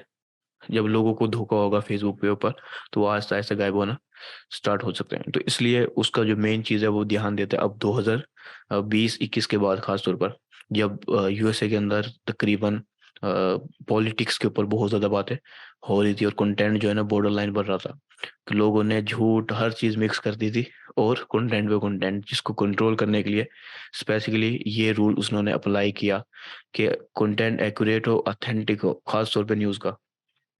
और उसने एक और जो है ना पॉइंट यूज़र को दे दिया कि वो बता सकते हैं कि आपको कंटेंट मिसलीडिंग तो नहीं है, सेंसेशनल तो नहीं है, स्पैमी तो नहीं है। हम एज़ अ फीडबैक, कोई भी user as a feedback Facebook को बता सकता है कि ये जो पोस्ट है वो सही नहीं है, और हम उस पोस्ट को, मैंने भी बहुत सारी पोस्टों को ऐसे किया है, ठीक है? तो इसलिए अब फेसबुक को मदद हो गई, उसने उस कंटेंट को उठा लेना है वहाँ से, उस यूज़र को भी उठा लेना है, ठीक है? तो आपने कंटेंट ऐसा क्रिएट करना है जो आपके पेज के लिए, आपके बिज़नेस के लिए एक्यूरेट हो, ऑथेंटिक हो, किसी भी किस्म का क्लिक बेट या एंगेजमेंट बेट कोई भी चीज़ अप्लाई नहीं करनी, ठीक है? किसी भी किस्म की, ये ब्लैक हैट टेक्निक में आती है कि हम कोशिश करते हैं बस ज़्यादा से ज़्यादा लोग एंगेज हो जाएँ ताकि हमारी पोस्ट रीच जो है ना बढ़ जाए ज़्यादा से ज़्यादा। तो ऐसा नहीं होगा, आपकी पोस्ट रीच नहीं ले पाएगी। अच्छा, तो अब हम अपनी नेक्स्ट टिप की तरफ बढ़ते हैं। अगर कोई सवाल होगा तो हम रुक जाएँगे, वरना आगे आगे की तरफ जाएँगे।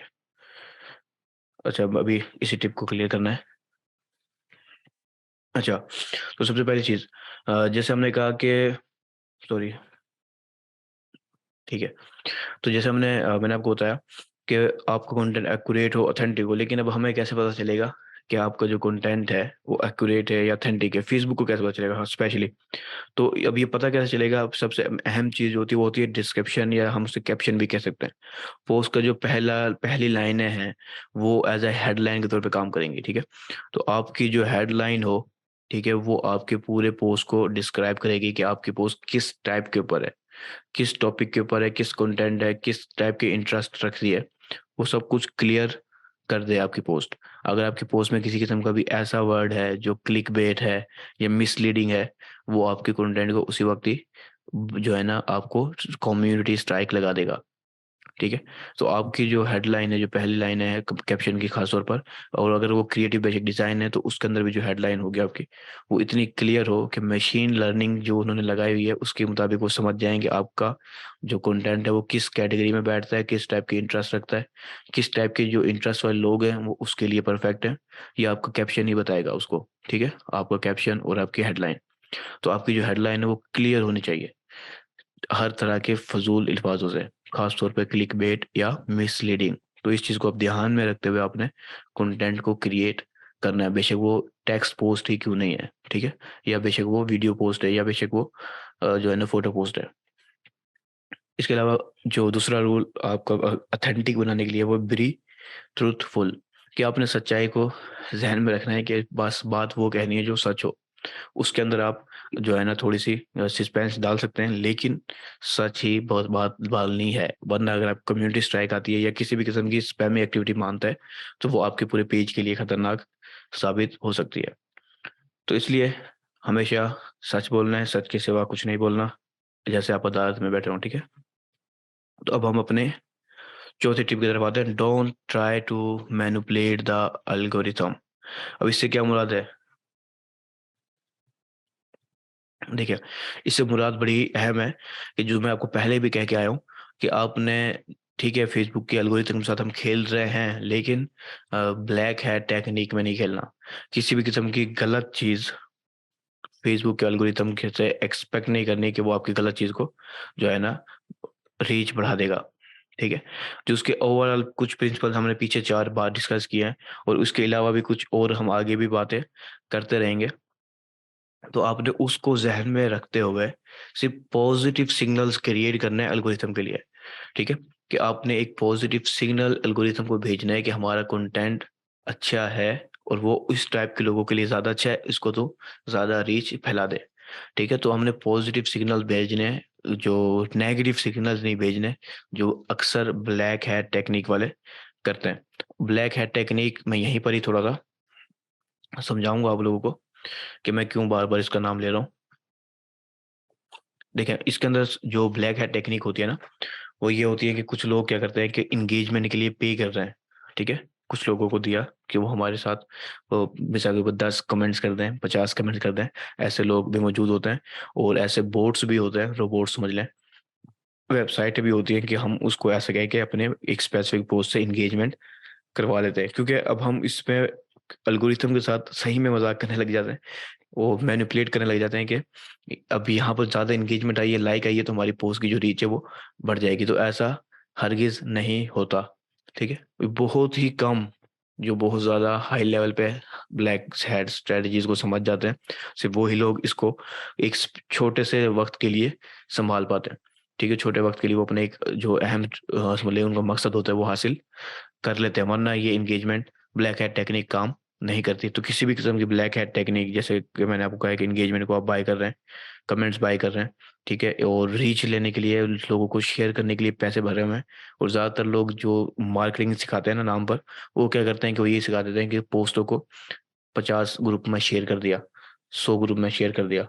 तो ये चीज़ अच्छी नहीं होती, और ये स्पैमिंग एक्टिविटी में भी आती है, और आपकी जो आईडी है वो बैन भी हो सकती है, पूरी फेसबुक ओरिजिनल मेन आईडी ही बैन हो सकती है। तो किसी भी सूरत में आपने ऐसा कोई भी मेथड अपने ऑर्गेनिक मार्केटिंग के अंदर यूज़ नहीं करना। ठीक है। और अगर ऐसा आप कर भी लेते हैं, तो यानी कि आपने 100 ग्रुपों में शेयर कर दिया, तो आपको हो सकता है कि उस स्पेसिफिक पोस्ट में कुछ इंगेजमेंट मिल जाए, लेकिन वो जो सिग्नल्स मिलेंगे वो हो सकता है कि आपके मेन बिजनेस के लिए पावरफुल ना हो, और आगे आपकी जो परफॉर्मेंस है वो गिर जाएगी। और परफॉर्मेंस अगर गिरी तो ये एक नेगेटिव सिग्नल के तौर पर फेसबुक के एल्गोरिथम पे जाएगा। ठीक है। तो मैं बिल्कुल भी किसी को भी प्रेफर नहीं करता कि वो किसी भी किस्म की ब्लैक हैट टेक्निक या ब्लैक हैट स्ट्रेटजी यूज करे।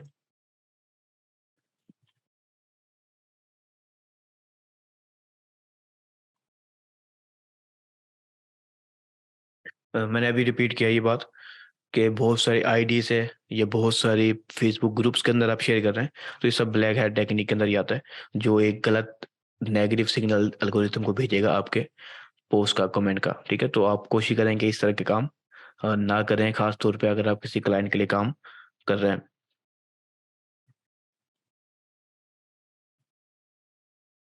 और यहाँ तक कि ऐसा भी होता है कि कभी कभार आपकी जो ऑर्गेनिक के बजाय पेड रीच होती है, वो भी आपके ऑर्गेनिक रीच को इफेक्ट कर देती है, क्योंकि वो पेड होती है और वो स्पीड में पैसों की वजह से आ रही होती है। तो अगर आप ऑर्गेनिकली बढ़ाना चाह रहे हैं तो काफ़ी हद तक कंट्रोल में रहें कि आप पेड को कम से कम जो है ना स्पेंड करें स्टार्ट के अंदर। लेकिन जब हम पेड मार्केटिंग कर रहे हैं तो फिर हम ऑर्गेनिक को समझो कुछ टाइम के लिए भूल जाओ, साथ साथ करते रहो लेकिन भूल जाओ कि आप ऑर्गेनिकली ग्रो कर रहे हो। क्योंकि जब आपकी और पेड कंपेनियां चल रही होती है तो रीच आपकी इंतहा से ज़्यादा आपकी पेजेस के ऊपर आ रही होती है, और प्रोफाइल विजिट्स भी आ रहे होते हैं, और वो वाकई में हेल्पफुल होते हैं कि आपको अच्छी खासी इंगेजमेंट दे जाते हैं और एक अच्छे सिग्नल्स दे रहे होते हैं। लेकिन जब वो कंपेन रुकती है तो फिर नुकसान का सामना भी करना पड़ जाता है अक्सर बिजनेसेस को। देखिए ये सवाल भी ठीक है, अच्छा पूछा आपने। लेकिन मैं ये कह रहा हूँ कि आपने ज़रूरत से ज़्यादा ग्रुप्स में मत करें, तो कि वो ब्लैक हैट स्ट्रेटजी में ना आ जाए और नेगेटिव इम्पैक्ट ना पड़े, मैं ये कह रहा हूँ। लेकिन एक रेलिवेंट ग्रुप में पोस्ट करना, एक ऑर्गेनिकली पोस्ट करना, यानी कि आप वाकई में वो पोस्ट कर रहे हैं, इंगेज हो रहे हैं और वो कंटेंट वाकई में उस ग्रुप के से रेलिवेंट है, एक दो ग्रुप हैं, चार पांच ग्रुप हैं, तो वो काम दे सकता है, ठीक है। लेकिन एक से ज़्यादा करना ब्लैक हैट स्ट्रेटजी में शामिल हो जाएगा जानबूझकर, जो मैंने आपको बताया कि जो अक्सर लोग कर रहे होते हैं।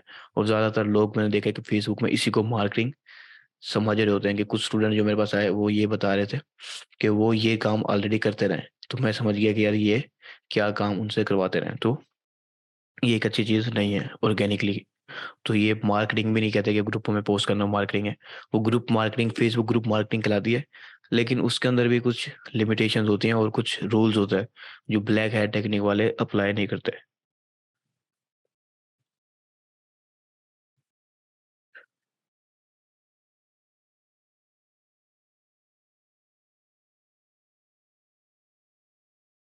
अच्छा, जो हमारा पांचवा और अहम रूल्स में से एक है, टिप है यानी कि, वो है इंगेज विद योर ऑडियंस। अब यहाँ पर हम जो बात कर रहे हैं इंगेज विद योर ऑडियंस, इससे मुराद ये है कि लोग आपको मैसेज कर रहे हैं, कमेंट्स कर रहे हैं, ठीक है, या आपके पोस्ट को शेयर कर दिया उन्होंने, वो आपसे इंगेज हो रहे हैं, ठीक है, तो आपने उनसे इंगेज होना है, ठीक है। जब वो आपसे इंगेज हो रहे हैं, वो उनसे, आप उनसे इंगेज हो रहे हैं, तो ये किस्म की डिस्कशन जो है ना स्टार्ट हो गई।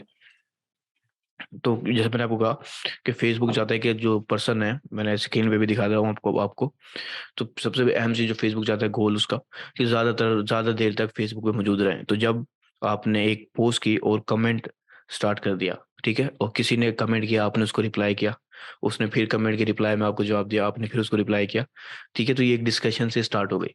और वो जो पर्सन है वो फेसबुक के प्लेटफॉर्म पर ही मौजूद रहा और आपकी जो पोस्ट है उसके साथ इंगेज होता रहा बार बार बार बार। तो इससे एक बेहतरीन सिग्नल, इंगेजमेंट का सिग्नल फेसबुक के एल्गोरिथम को जाएगा। और जब वो ये सिग्नल फेसबुक के एल्गोरिथम को जाएगा तो वो आपकी पोस्ट को ज़्यादा से ज़्यादा लोगों तक पहुंचाएगा, ठीक है। इससे क्या होगा कि आपकी जो पोस्ट की रीच है वो बढ़ जाएगी। तो आप अक्सर जो लोग नए स्टार्ट में करते हैं, उनका मेन मसला ये होता है कि वो बेचारे पोस्ट कर दी, कमेंट कर दिया, अब कमेंट आ रहे हैं, वो रिप्लाई नहीं कर पा रहे। हो सकता है कि उनको मैन पावर का मसला हो, कमेंट ज़्यादा हो और वो इस चीज़ को हैंडल ना कर पाएँ। लेकिन कोशिश करें आप एज़ अ मार्केटर कि कमेंट्स को सही टाइम पे मैनेज करें। यानी कि अभी जब पोस्ट आ रही है तो देखें कि कुछ टाइम आप एक्टिव रहें, कमेंट आ रहा है तो आप कमेंट्स का रिप्लाई करना स्टार्ट कर दें, ठीक है। तो ये एक अच्छा सिग्नल फेसबुक के एल्गोरिथम को जाएगा, जिसे हम इंगेजमेंट सिग्नल कहते हैं, जो सबसे पावरफुल सिग्नल्स में से एक है फेसबुक के एल्गोरिथम के मुताबिक। लेकिन अगर आपने पोस्ट की, उसमें कमेंट्स आ रहे हैं बहुत सारे, ठीक है, लेकिन अब रिप्लाई नहीं हो रहा किसी का भी, हफ्ता गुजर गया, 2 हफ्ते गुजर गए, कोई रिप्लाई नहीं है, ठीक है, तो अब इससे क्या होगा कि नेक्स्ट टाइम पर्सन आपकी पोस्ट के ऊपर कमेंट करना ही छोड़ देगा, ठीक है। और आपकी जो इंगेजमेंट रेट है हर पोस्ट का, वो गिरना स्टार्ट हो जाएगा। बेशक आप अच्छे फॉलोअर्स भी हैं आपके, तो भी ये आपके पेज को काफ़ी ज़्यादा इफेक्ट करेगा। तो इंगेज विद योर ऑडियंस काफ़ी पावरफुल टिप है, जो आपको और आपके जो कस्टमर्स होते हैं, यानी कि ऑडियंस होती है, फॉलोअर्स होते हैं, उनको आपस में इंगेज कर देता है, एक रिलेशन बना देता है, जो बहुत ज़्यादा पावरफुल भी होता है और फ़ायदेमंद भी होता है कि हर किस्म के बिजनेस के लिए। अच्छा, ये क्योंकि काफ़ी अहम पॉइंट था हमारा, तो यहाँ पर अगर किसी का कोई सवाल है तो वो पूछ ले। मैं चैट के ऊपर ही नज़र रख के बैठा हूँ।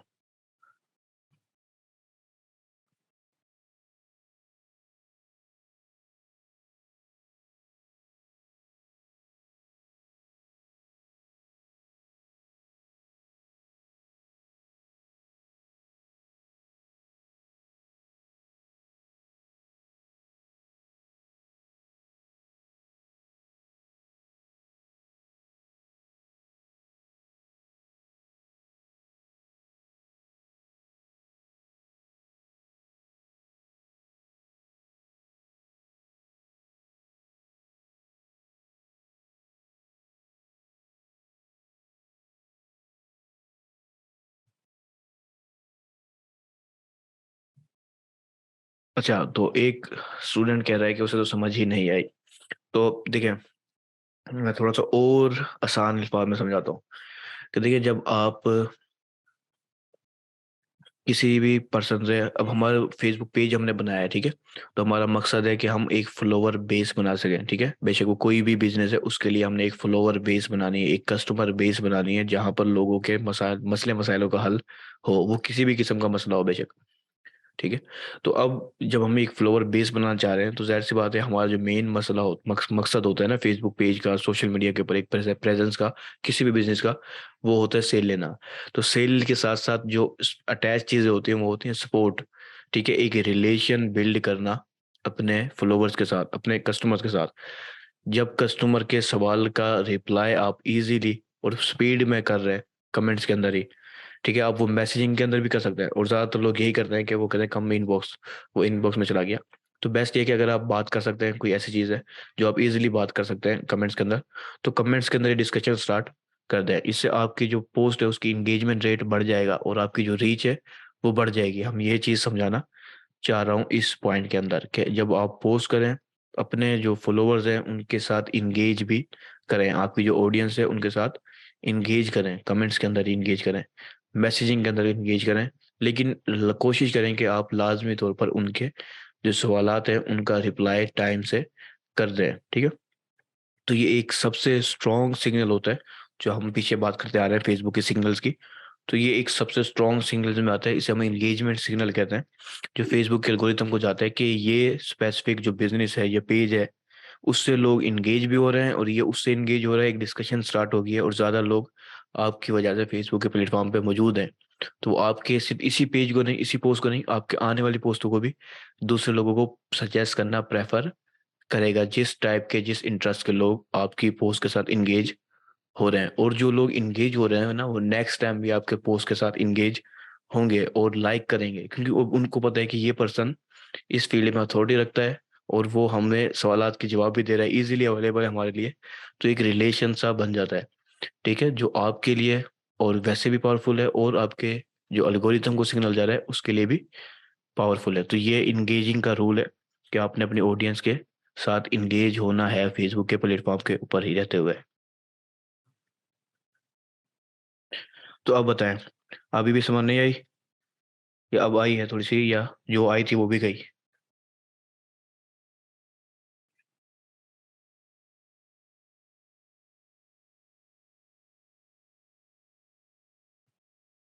अच्छा, अब सवाल मैसेज में जो लिखा है ना आपने, वो है अब आ गई, यानी कि अब आई है या गई है, मुझे समझ नहीं आई ये बात। ठीक है, तो अब हम अपने नेक्स्ट टिप की तरफ बढ़ते हैं, फिर हम दोबारा से चैट के सेक्शन में आएंगे। तो हमारा जो छठा पॉइंट है वो है सिक्स, और यानी कि get your audience to engage with each other. अभी मैं एंगेजमेंट की ही बात ही कर रहे हैं हम, ठीक है, तो अभी यहाँ पर और भी कुछ ज़्यादा क्लियर करने की कोशिश करता हूँ मैं। देखिए, मैंने जैसे आपको कहा कि फेसबुक का मेन रूल, वापस से गोल को आप जहन में लेके आए, कि सबसे बड़ा गोल है उसका कि यूज़र ज़्यादा से ज़्यादा देर तक इंगेज रहें, फेसबुक के प्लेटफॉर्म के ऊपर मौजूद रहें, ताकि वो ज़्यादा अर्निंग रेवेन्यू जनरेट कर सके। तो अब उसके लिए वो ऐसे कंटेंट को पसंद करता है जो मीनिंगफुल होगा और इंफॉर्मेटिव होगा, या फिर इसको मैं एक चीज़ मैं और ऐड कर लेता हूँ, इंगेजिंग होगा। इंगेजिंग से बुरा, जब जितनी ज़्यादा वो इंगेज होंगे, उतने ही ज़्यादा देर तक वो फेसबुक के प्लेटफॉर्म पे मौजूद रहेंगे।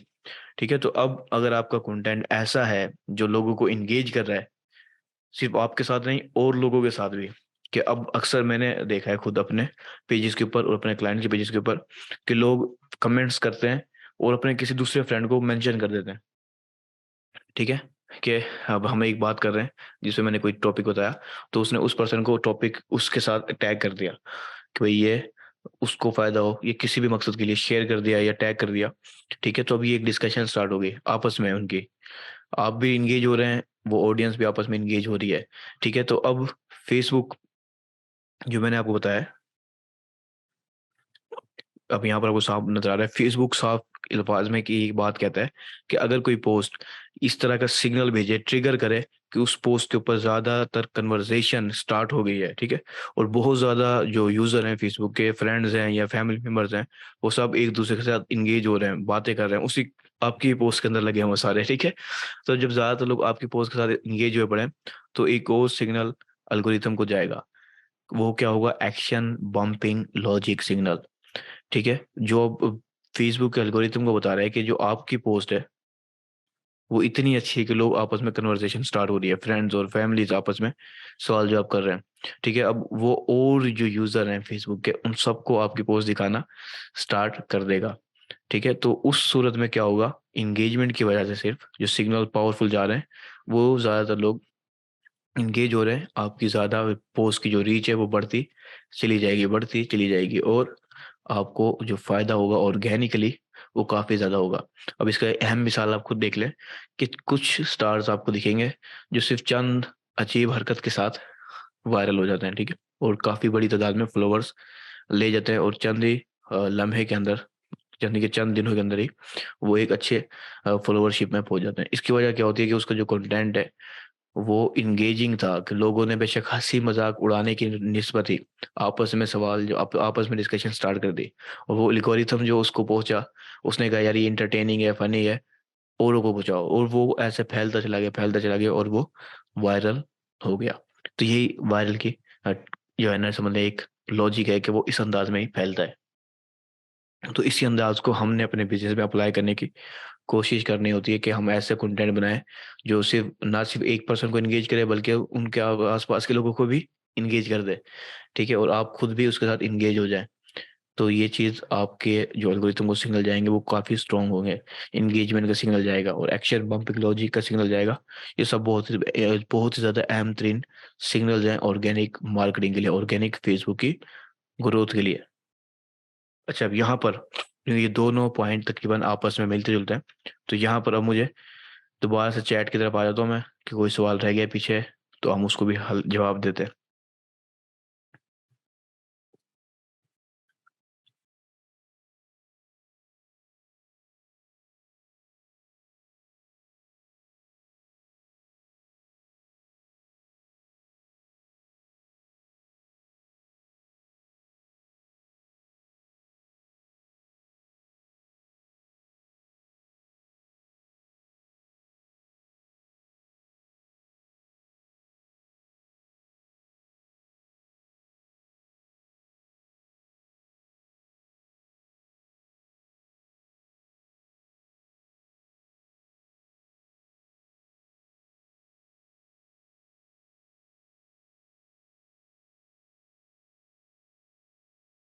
तो ये तो नहीं हुए, मैं आपके सवालों का इंतजार कर रहा हूँ, मुझे नींद आ जाएगी आपके साथ साथ।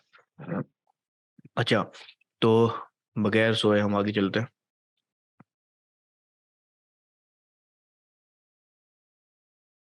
अच्छा, तो हमारा जो सातवां पॉइंट है वो है make the most of Facebook stories and specially reels. ये पॉइंट मैं वैसे पिछले लेसन में भी काफी हद तक क्लियर करके गया था। वो क्या है कि मैंने आपको बताया कि फेसबुक की जो न्यू अपडेट्स, जब कोई फीचर आता है ना, तो वो फेसबुक उसे प्रमोट करने की कोशिश करता है। ठीक है, उसकी खास वजह क्या है, खास तौर पे रील्स की और स्टोरीज की, और एक और चीज़ भी मैं इसमें ऐड करना चाहूंगा वो है लाइव। ठीक है, अब उसकी खास वजह क्या है कि ये फेसबुक की जो रील्स हैं वो काफ़ी ज़्यादा स्पीड में ग्रो करने वाला कंटेंट है, स्पेशली टिकटॉक के बाद। टिकटॉक के बाद जब से टिकटॉक ने फेमस हुई है और वो ऑलमोस्ट 90 मिनट्स एक पर्सन को एवरेज अपने प्लेटफॉर्म पे रोके रखती है, जहाँ पर फेसबुक सिर्फ 33-34 मिनट रोक पाती है, वहां पर वो 90 मिनट यानी कि तकरीबन 1.5 घंटा एक पर्सन टिकटॉक को यूज करता रहता है, यानी कि ज्यादा टाइम स्पेंड करता है उसके ऊपर फेसबुक के मुकाबले में। तो जाहिर सी बात है वो रेवेन्यू जनरेट करने में आसानी, अब ज़्यादा रेवेन्यू जनरेट कर लेगा। तो फेसबुक का मेन गोल है कि वो ज़्यादा जो है ना इंगेजमेंट बरकरार रखे, ज़्यादा टाइम स्पेंड बढ़ा दे।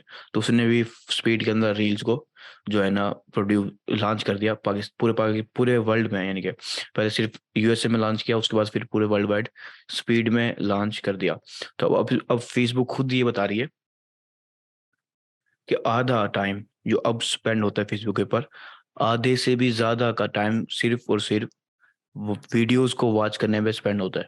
और ख़ास तौर पे वीडियोस के फॉर्मेट के अंदर जो उसका सबसे ज़्यादा स्पीड में ग्रो करने वाला कंटेंट है, वो रील है। फेसबुक की जो रील है वो स्पीड में ग्रो कर रही है, और इसकी लाइव एग्जांपल मैंने खुद अपने पेजेस पे भी देखी है। मैं बार-बार, क्योंकि रियल लाइफ एग्जांपल मैं आपको बताना चाह रहा हूँ, ताकि आप उसकी जो अहमियत है उसको समझ सकें कि फेसबुक की रील, फेसबुक स्टोरीज़ और फेसबुक लाइव, ये 3-4 चीज़ें ऐसी हैं जो बहुत ही ज़्यादा तेज़ी से ग्रो करवा सकती हैं आपके पेज को। क्योंकि ये एक बहुत ही स्ट्रॉन्ग सिग्नल फेसबुक के पास जा रहा है, और स्पेशली फेसबुक चाहता है कि रील को वो प्रमोट कर रहा है, जानबूझकर सजेस्ट कर रहा है कि वो ज़्यादा से ज़्यादा, ताकि फेसबुक टिकटॉक को वो कम्पीट कर सके, इसको टक्कर दे सके टिकटॉक को, ठीक है। तो जो जो फेसबुक है ना, ओ सॉरी रील है, ये फेसबुक स्टोरी है, उनकी एक अलग ही दुनिया होती है, ठीक है। अब हमारी जो फीड है फेसबुक की वो अलग लेवल पे है, और जो रील की फीड है वो फुल स्क्रीन टिकटॉक की, यानी मोबाइल की फुल स्क्रीन की उसकी फीड होती है, ठीक है। और उनका एक अलग ही जगह है, वो आपको सामने टॉप पे नजर आ रही है कि फीड के ऊपर कोई भी पोस्ट शो करवाने से पहले, जब कोई पर्सन अपनी न्यूज़ फीड पे आता है या फीड के ऊपर आता है, तो उसको पहले स्टोरी, रील्स और ये चीज़ें शो होती हैं। और स्टोरी खास तौर पे ऐसी उनकी शो होती है जिन पेजेस को हमने फॉलो किया हुआ है, या जो फ्रेंड्स हमारी लिस्ट में हैं, तो अब उनकी ही फीड हमें स्टोरी शो हो रही है। तो अब जो हमारे फ्रेंड्स हैं, हम अक्सर उनके स्टेटस देखना, जो फिर व्हाट्सएप में स्टेटस खिलाते हैं, फेसबुक में वो स्टोरीज खिलाती हैं, तो अब उनको देखना हम पसंद करते हैं कि इस पर्सन ने, हमारे दोस्त ने क्या चीज़ लगाई है। तो वो हमने स्टोरियाँ देखी, फिर दूसरी, फिर तीसरी, तो हम ज़्यादा देर तक टाइम स्पेंड कर रहे हैं। तो फेसबुक की स्टोरीज काफ़ी पावरफुल है, फेसबुक की रील भी बहुत ज़्यादा पावरफुल है। इसकी खास वजह, और खासम खास वजह यही है, फेसबुक खुद जानबूझकर रील को ज़्यादा प्रमोट कर रहा है, और जो रील्स के क्रिएटर हैं उनको भी ज़्यादा प्रमोट कर रहा है। कि अगर आप लोगों के लिए पॉसिबल हो कि आप अपने पेज के लिए, अपने क्लाइंट के पेज के लिए रील के लिहाज से कंटेंट क्रिएट कर सकें, तो आप लाजमी तौर पर करें, इसे इग्नोर ना करें। खास तौर पे इस वक्त, यानी कि 2022 में, 23 में, या आने वाले 1-2 सालों में फेसबुक की रील काफ़ी ज़्यादा पावरफुल साबित हो सकती नहीं, हो रही है वाकई में फेसबुक की ग्रोथ के अंदर। अच्छा, यहाँ पर कोई सवाल?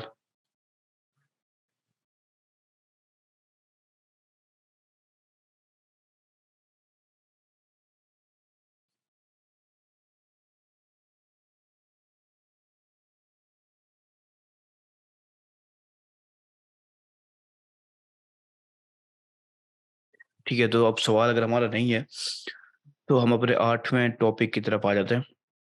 और जो 8वां टॉपिक है वो है हमारा, don't forget the basic status post. अच्छा, स्टेटस पोस्ट क्या है? पहली चीज, स्टेटस पोस्ट या टेक्स्ट पोस्ट भी हम जिसे कहते हैं, ठीक है, जिसके अंदर कोई किसी भी किस्म का फोटो नहीं होती, वीडियो नहीं होती है, कोई भी लिंक नहीं होता, ठीक है, उसे हम कहते हैं स्टेटस पोस्ट, ठीक है। जो वो अक्सर लोग क्या करते हैं कि उसे, जो खास तौर पे जो ब्रांड्स है ना, वो वेल डिज़ाइन क्रिएटिव और वीडियोस और इस तरह को कंटेंट को फोकस करते हैं, ठीक है। लेकिन ये ठीक है, बहुत अच्छी चीज़ है वो कंटेंट, वीडियोस खास तौर पे काफ़ी अच्छी चीज़ है, लेकिन हमने किसी भी सूरत में स्टेटस पोस्ट को इग्नोर नहीं करना। इसकी खास वजह क्या है वो मैं भी आपको बताऊंगा। इसकी अहम वजह तो एक तो ये है कि इजीली क्रिएट कर सकते हैं हम। इसके लिए हमें कोई खास सोर्स नहीं चाहिए, हमें डिज़ाइनर नहीं चाहिए, वीडियो एडिटर नहीं चाहिए, प्रोडक्शन के लिए, वीडियो प्रोडक्शन के लिए कोई चीज़ भी नहीं चाहिए। हम सिंपल सी टेक्स्ट पोस्ट कर रहे हैं, यहाँ तक कि उसमें लिंक भी नहीं है। ठीक है? तो ये बहुत ही आसान कंटेंट है जो हम ईज़िली क्रिएट कर लेते हैं चंद मिनट्स के अंदर। एक तो ये अहम तरीन वजह है, दूसरा जो वजह है, वो ये है कि इसका जो एंगेजमेंट रेट है, वो बाकी सब पोस्टर्स के मुकाबले में सबसे ज़्यादा है। यानी कि इसकी जो एंगेजमेंट रेट है वो 0.13% यानी 0.13% इसका एंगेजमेंट रेट होता है। उसके बाद फ़ोटोज़ का होता है 0.11% और उसके बाद वीडियोज़ का 0.08%। उसके बाद लिंक का जिसका जो एंगेजमेंट रेट है वो है 0.03%। अच्छा, अब यहाँ पर आप समझिए बात को कि एंगेजमेंट रेट स्टेटस पोस्ट का ज़्यादा है, फ़ोटोज़ का और वीडियोज़ का उसका उससे कम है। इसकी ख़ास वजह यही होती है कि जैसे मैंने कहा कि आप एक एक्यूरेट और ऑथेंटिक कंटेंट चाह रहे हैं, तो आपकी जो हेडिंग है वो क्लियर हो, ठीक है? अब जो टेक्स्ट पोस्ट है वो तो है, इस पूरी ही हेडिंग है समझ लें, छोटी-सी पोस्ट है और वो एज़ अ हेडिंग के तौर पे जाएगी। और जो पोस्ट है उसमें हम अक्सर लोग सवाल कर रहे होते हैं या कोई भी मसले मसाइल का हल बता रहे होते हैं छोटा-सा, कोई अपडेट दे रहे होते हैं। ये इस तरह की कोई भी चीज़ हो सकती है, तो उसकी जो एंगेजमेंट रेट है वो सबसे ज़्यादा होता है। ठीक है, अगर हम फेसबुक के सिग्नल को एक एंगेजमेंट का सिग्नल देना चाहते हैं फेसबुक के एल्गोरिथम को, तो हमें स्टेटस पोस्ट को इग्नोर नहीं करना चाहिए यानी कि। तो अब आप खुद देखें कि अगर आपने नोट किया हो कि जो एक अच्छा पर्सन नो मार्केटर है खास तौर पर और जो इसकी अली बे को समझता है, वो ज़्यादातर स्टेटस पोस्ट को कर रहा होता है और ख़ास तौर पे ज़्यादातर लोग जो नहीं भी समझते हैं ना, वो ये चीज़ समझ जाते हैं कि यार एक तो ये आसानी से क्रिएट हो रहा है और स्टेटस पोस्ट से हमारी जो एंगेजमेंट है वो ज़्यादा है। जो बाकी जो पोस्ट है उसके मुकाबले में स्टेटस पोस्ट की एंगेजमेंट ज़्यादा है। उन्हें अब ये बिल्कुल एग्ज़ैक्ट फिगर नहीं पता, लेकिन अब आप लोगों को ये फिगर भी पता है कि जो रिसर्च है, लेटेस्ट रिसर्च है ये जो कंपनी है होटस्यूट उसकी रिसर्च है ये, कि सबसे ज़्यादा जो हाईएस्ट एंगेजमेंट रेट है, वो स्टेटस पोस्ट का सबसे ज़्यादा होता है और वो सबसे ज़्यादा आसानी से हम क्रिएट कर लेते हैं और इतनी क्रिएट करते हैं कि हम 5 मिनट में 5-6 ईज़िली बना सकते हैं, अगर आप अपने ऑडियंस को अच्छे से जानते हैं तो। तो इसलिए हमारी जो 8वीं टिप है उसको आपने बिल्कुल भी नहीं भूलना। एक तो ये बहुत ही आसान है, आप आसानी से बना सकते हैं और दूसरा ये काफ़ी एंगेजिंग है आपके फॉलोवर्स के लिए, आपके फेसबुक के एल्गोरिथम को एक अच्छा पॉजिटिव सिग्नल भेजने के लिए, ठीक है?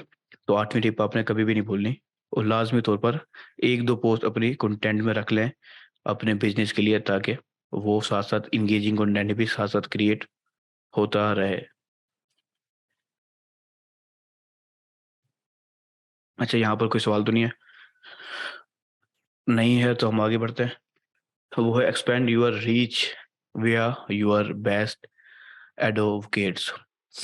अच्छा, इस टॉपिक की तरफ बढ़ता हूँ लेकिन सवाल आ गया है।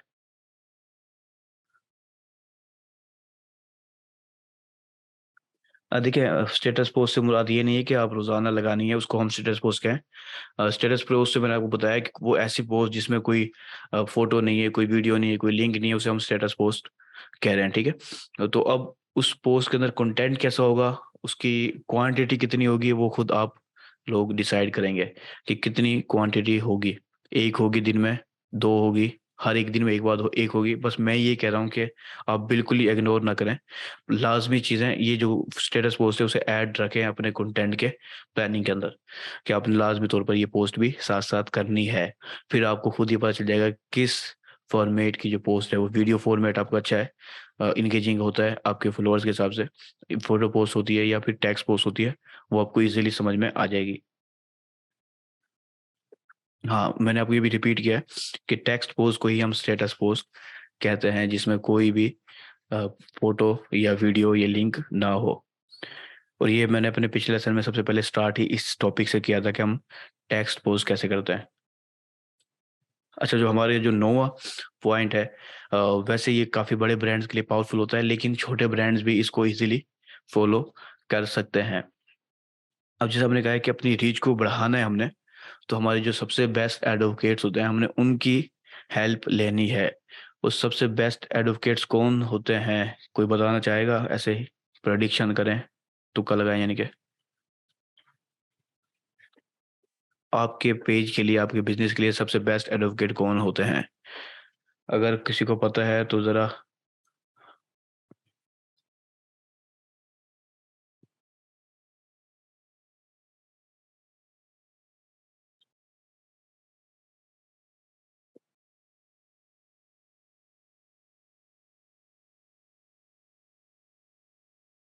ठीक है, एक पर्सन ने जो है ना प्रिडिक्शन की है और वो काफ़ी हद तक पावरफुल प्रिडिक्शन की है, ठीक है? लेकिन जो आपकी जो सबसे बेस्ट एडवोकेट्स होते हैं, वो अगर आपका बड़ा ब्रांड्स है, ठीक है? तो वो होती है आपके एम्प्लॉइज़, ठीक है? वो आप खुद हैं और आपके एम्प्लॉइज़ हैं, ठीक है? और अगर आपका ब्रांड छोटा है बेशक, तो आपके फ्रेंड्स जो हैं, वो बेस्ट एडवोकेट्स हैं। उनकी जो क्रेडिबिलिटी है और जो अथॉरिटी है फेसबुक पेज के ऊपर, वो आपकी मदद कर सकती है ज़्यादा से ज़्यादा रीच लेने में फेसबुक के ऊपर, ठीक है? तो जो बड़े ब्रांड्स हैं, वो ख़ास तौर पे इस चीज़ पे भी फ़ोकस करते हैं कि उनके जो हज़ारों की तादाद में एम्प्लॉइज़ हैं, उनको किस तरह से अपने कंटेंट के साथ एंगेज कर लें, ताकि वो खुद भी एंगेज हों और अपने उनकी जो पोस्ट है, उनको शेयर करें अपनी प्रोफ़ाइल के ऊपर। ठीक है, जब वो अपनी प्रोफ़ाइल पे शेयर करेंगे, तो जो उनके जो फ्रेंड्स हैं, उन तक वो पोस्ट जाएगी और जो लोग उस पोस्ट को आपको यानी कि उसके जो फ्रेंड है अपनी यानी कि मैंने एक पोस्ट शेयर करी अपनी पर्सनल प्रोफ़ाइल में, जो मेरे फ्रेंड्स हैं, जो ख़ास तौर पे जो करीबी फ्रेंड्स हैं और जो कुछ दूर के फ्रेंड्स हैं, वो सभी उस पे एंगेज होंगे अगर मेरी पोस्ट उनके लिए वैल्यूएबल है। तो हो सकता है जो मैंने पोस्ट शेयर की है, मैंने बेशक वो मेरे ही बिज़नेस की है, तो वो उस बिज़नेस को भी साथ भी एंगेज हो जाएँगे, ठीक है? तो ये जो बेस्ट एडवोकेट्स हम कहते हैं, वो होते हैं एम्प्लॉइज़ और फ्रेंड्स। ठीक है? ये करीब जो चीज़ें होती हैं, एम्प्लॉइज़ और ब्रांड अगर आपका ब्रांड बड़ा है तो एम्प्लॉइज़ को भी साथ अटैच करें, अगर आपका छोटा है तो आप खुद अपनी प्रोफ़ाइल पे शेयर करें और अपने फ्रेंड्स को टैग कर सकते हैं, अपने फ्रेंड्स को मेंशन कर सकते हैं या अपने फ्रेंड्स को शेयर करें और उनको कहें कि वो शेयर करें। तो इस तरह से आपकी जो ऑर्गेनिक रीच है वो ऑर्गेनिकली बढ़ जाएगी, ठीक है? किसी भी किस्म की ब्लैक हैट स्ट्रैटेजी में ये चीज़ नहीं आएगी कि आपका फ्रेंड या आप शेयर कर रहे हैं, आपका फ्रेंड शेयर कर रहा है, लाइक कर रहा है, कमेंट कर रहा है, तो वो एक बेस्ट एडवोकेट्स के तौर पर काम कर रहे होते हैं। इसके अलावा जो अब एक पर्सन ने बताया मोहम्मद शहज़ाद नाम है, तो उसने हमें बताया कि इन्फ्लुएंसर्स एक बेस्ट एडवोकेट साबित होते हैं। वाक़ई में इन्फ्लुएंसर एक अच्छे एडवोकेट्स होते हैं। इसके अलावा एफ़िलिएट्स वो भी अच्छे जो है ना एडवोकेट्स होते हैं। क्योंकि उनकी अपनी खुद की एक फ़ॉलोवर बेस होती है, एक क्रेडिबिलिटी होती है, एक अथॉरिटी होती है अपने फ़ॉलोअर्स के ऊपर। तो वो उस जब पोस्ट आपकी शेयर कर रहे हैं या आपको मेंशन कर रहे हैं, तो इस चीज़ से आपको एक अथॉरिटी का सिग्नल जाता है फेसबुक के एल्गोरिथम को। तो ये एक अलग लेवल की चीज़ है, लेकिन हम जो बात कर रहे हैं वो असल एडवोकेट जो हैं बेस्ट, वो खुद आप खुद हैं, एम्प्लॉइज़ हैं, आपके फ्रेंड्स हैं, ये होते हैं, ठीक है? अच्छा, अब ये हमारी 9वीं टिप्स है और काफ़ी अहम है। उसके बाद हमारी आखिरी और अहम टिप्स में से आ जाएगी एक और टिप, लेकिन मैं यहाँ 9वीं पे कुछ देर रुक रहा हूँ। आप लोग मुझे बताएँ कि 9वीं में कोई चीज़ समझ ना आई हो, क्योंकि जो 10वीं है वो करके दिखाने वाली और समझाने वाली है। इसलिए यहाँ पर जो आपको बताने वाली थी, समझाने वाली थी, वो ये चीज़ मुझे बता दें कि यहाँ पर कोई इन नो कैटेगरी में से या नो टिप्स में से कोई पॉइंट आपको समझ में ना आया हो।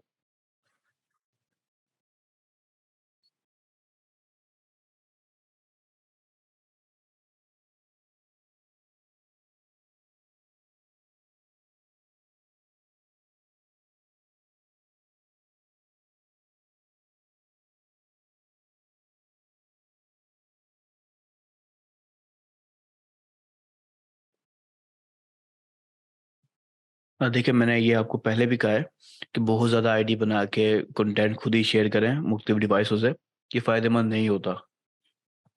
मैं एक आध पर्सन की बात कर रहा हूँ कि आपका जो फ्रेंड है उसकी एक अलग लेवल की क्रेडिबिलिटी है, उसकी फ्रेंड लिस्ट है, वो उस फेसबुक के ऊपर ऑलरेडी एक्टिव है, उसकी एक्टिविटी है अपनी, ठीक है? जो वो उसे स्पैम में नहीं लेके जाएगी। जो आप आइडिया बनाएँगे, आप हर आईडी को यूज़ नहीं कर रहे, उसकी अपनी एक्टिविटी नहीं है, कोई भी हिस्ट्री नहीं है एक्टिविटी की।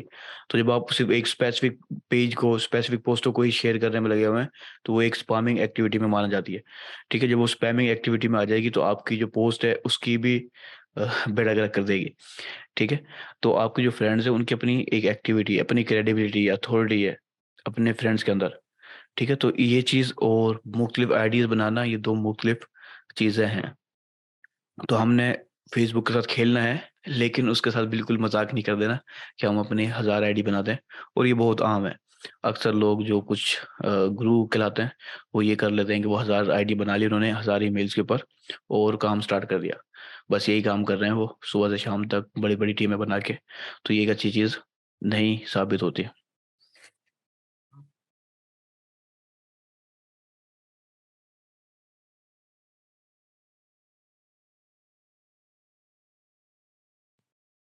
देखिए, मैं यहाँ पर एक चीज़ और क्लियर कर देता हूँ कि मैंने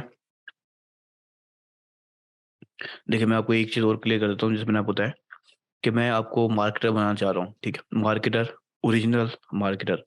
जो ये होते हैं, ये फेक टाइप के मार्केटर्स भी कह सकता हूँ मैं इन्हें। और एक किस्म के, क्योंकि इनका ना लॉन्ग टाइम, लॉन्ग लाइफ चलने का इरादा नहीं होता कि वो अपने आप को अपनी एक फील्ड में अथॉरिटी साबित करें, ये मना है। अब आप एक क्लाइंट के लिए काम कर रहे हैं, उसके पेज के लिए आपने specifically black hat strategy apply करी, और कुछ वक्त के लिए स्टार्ट में स्पीड में आपने फॉलोअर्स ले लिए। अब आप मुझे बताएं, फॉलोअर्स आ गए, वो तो ऑलरेडी फेक है, ऑलमोस्ट फेक है। तो अब क्या हुआ? अब वो जाहिर सी बात है, आपके ना ही पोस्ट के साथ इंगेज हो रहे होंगे, और ना ही आपके जो प्रोडक्ट या सर्विस है उसके साथ इंगेज हो रहे होंगे। तो आपका जो क्लाइंट है, बेशक आप जितने चाहें फॉलोअर्स ले आएं, अगर वो फायदेमंद नहीं है तो वो आपके क्लाइंट को खुश नहीं कर सकते। जाहिर सी बात है, वो ये नहीं चाहता, उसका जो मेन गोल है वो सेल लेना है। तो आप एक अच्छे मार्केटर बन के ऑर्गेनिकली करेंगे तो वो ऑथेंटिक भी होगा, और जो है ना, लॉन्ग लाइफ चलने वाला भी होगा।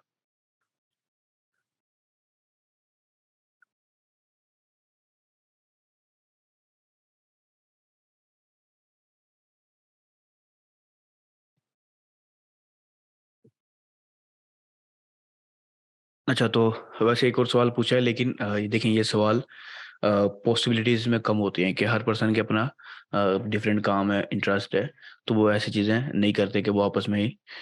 देखिए, आप एक लेवल तक ये शेयर कर रहे हैं, ठीक है, एक लेवल तक। अब वो बार बार सिर्फ एक ही पर्सन की या एक दो पर्सनों की वो स्पेसिफिकली पोस्टों को शेयर करने में लगा हुआ है। अब एक्टिविटी क्या है? सिर्फ उसका शेयर करना, लाइक करना, शेयर करना, लाइक करना। तो ये एक अच्छा सिग्नल फेसबुक के पास नहीं जा रहा होता, और वो उस पर्सन की, खुद की पर्सन की डेली लिमिट फुल हो जाएगी, और उसकी खुद की आईडी को ही वो बैन करना स्टार्ट कर देगा। तो मैं ब्लैक हैट टेक्निक में और ज़्यादा नहीं जाऊँगा। मैं बस इतना ही कहूँगा कि आप ब्लैक हैट टेक्निक को इस्तेमाल ना करें, और इस ज़हन में ही ना रखें। अगर आप ये एक ज़हन में रख रहे हैं तो ज़ाहिर-सी बात है, आप उसे ट्राई करना भी चाहेंगे, और ये एक अच्छी चीज़ नहीं है। अच्छा, 10वां हमारा जो टिप है,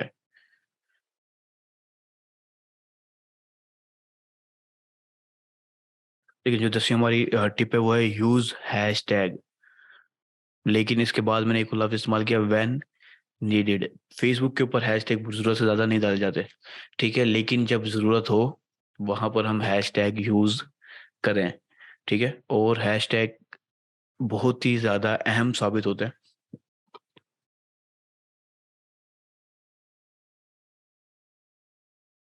देखिए, मैंने आपको जैसे बताया कि हैशटैग बहुत ही ज़्यादा अहम साबित होते हैं सोशल लिसनिंग के लिए, सर्चेबल के लिए, और डिफरेंट चीज़ों के लिए, ख़ास तौर पे एल्गोरिथम के लिए।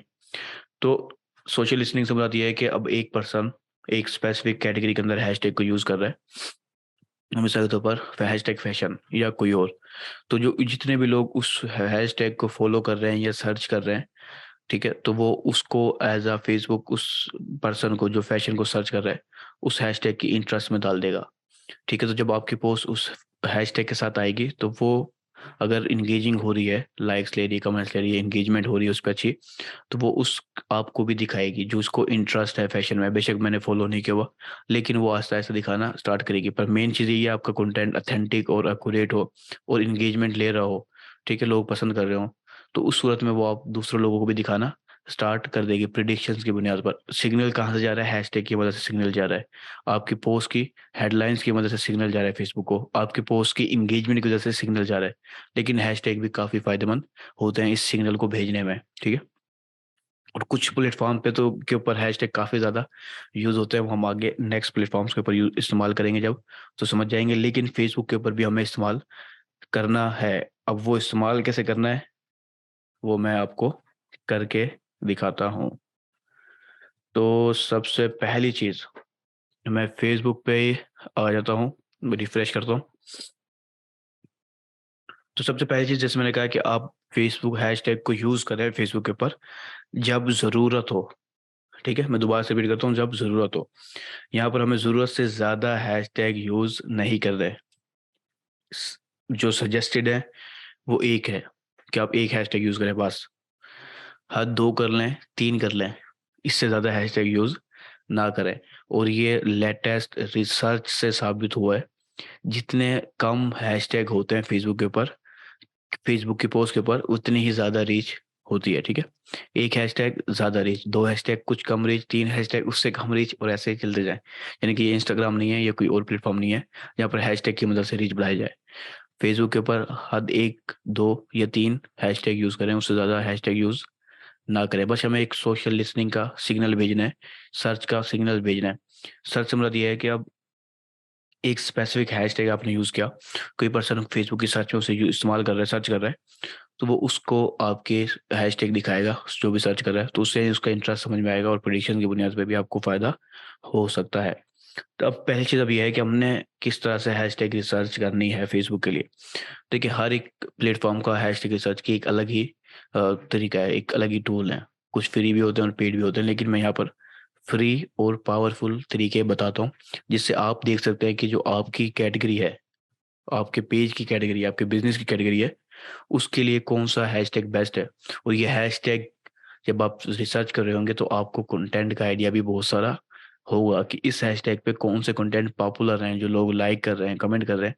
तो आप उन आइडियाज़ को भी ले सकते हैं अपने नेक्स्ट कंटेंट को क्रिएट करने के लिए। तो अब हम मैन्युअली हैशटैग रिसर्च करना सीखते हैं। सबसे अहम और सबसे आसान चीज़, हैशटैग क्या होता है पहले तो? जो लोग नहीं जानते उनको पहले-पहले हम बता देते हैं। देखिए, कीवर्ड्स हमें मेन चीज़ तो ये होता है कि कीवर्ड हम यूज़ कर रहे होते हैं, ठीक है? लेकिन उसके स्टार्ट के अंदर हम हैश टैग लगा देते हैं। उसके बाद जो हम वर्ड लिखते हैं वो ब्लू लाइन के अंदर हाइलाइट हो जाता है, ठीक है? अब मिसाल के तौर पर मैंने लिखा हसनैन, ये हाइलाइट नहीं हुआ, वाओ!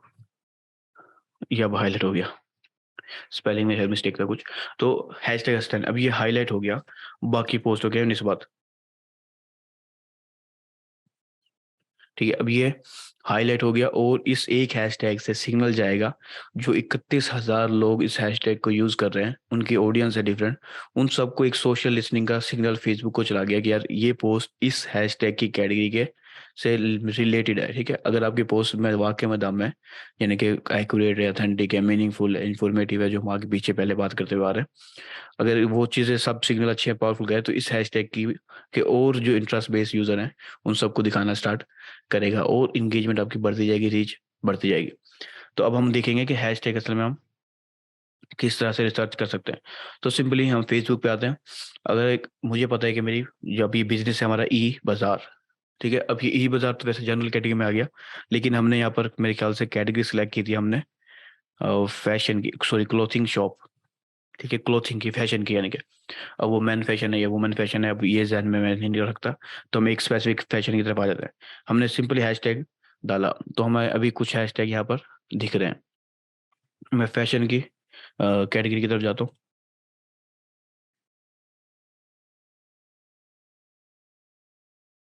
ओके, ठीक है, मैं समझ गया।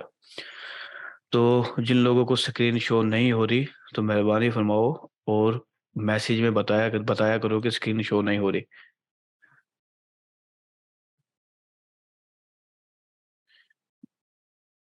वाक़ई में कुछ लोग सो जाते हैं बेचारे। देखिए, एक्टिव रहें कुछ हद तक ना, ताकि नुकसान ना हो। मैं भी इतनी सारी बातें कर गया, अब दिखा भी गया और आप लोगों ने देखा ही नहीं।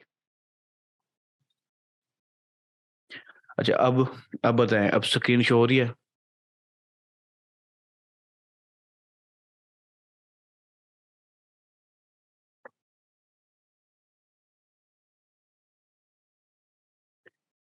ठीक है, तो अब अगर आप लोगों को स्क्रीन शो हो रही है, तो देखें, पहली चीज़ एक्टिव रहें कि मैं जो बात कर रहा हूँ उसको भी देखें कि मेरी स्क्रीन के उसको रिफ्लेक्ट कर रही है या नहीं कर रही। तो मैं दोबारा से आता हूँ कि अब हैशटैग जो होता है ना, ऐसे होते हैं, ऐसे कीवर्ड होते हैं जिसके स्टार्ट में हम हैश लगा देते हैं, हैशटैग लगा देते हैं, ठीक है?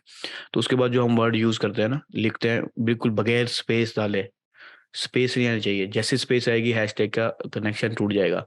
बगैर स्पेस डाले जो हमने वर्ड लिखा होता है उसे हम हैशटैग कहते हैं, ठीक है? और हर हैशटैग की एक अलग लेवल की फॉलोइंग होती है कि कितने लोग इसको इस हैशटैग को इस्तेमाल कर रहे हैं। मिसाल के तौर पर मैंने अभी यहाँ पर हसनैन लिखा था, तो अब आप देखिए हसनैन क्या हैशटैग हसनैन की पोस्ट जो है टोटल 31,000 पोस्ट हैं, ठीक है? जो लोग इसको यूज़ कर रहे हैं। अब मैं ये जैसे ही मैं मिसाल के तौर पर एक लाइन डाली मैंने और कुछ भी लिख देता हूँ मैं। अगर ये हैशटैग है तो यहाँ पर जो है ना नज़र आएगा। लेकिन अगर मैं स्पेस डाल दूँगा तो कनेक्शन टूट जाएगा। मैं दोबारा से इसको डालता हूँ, देखें।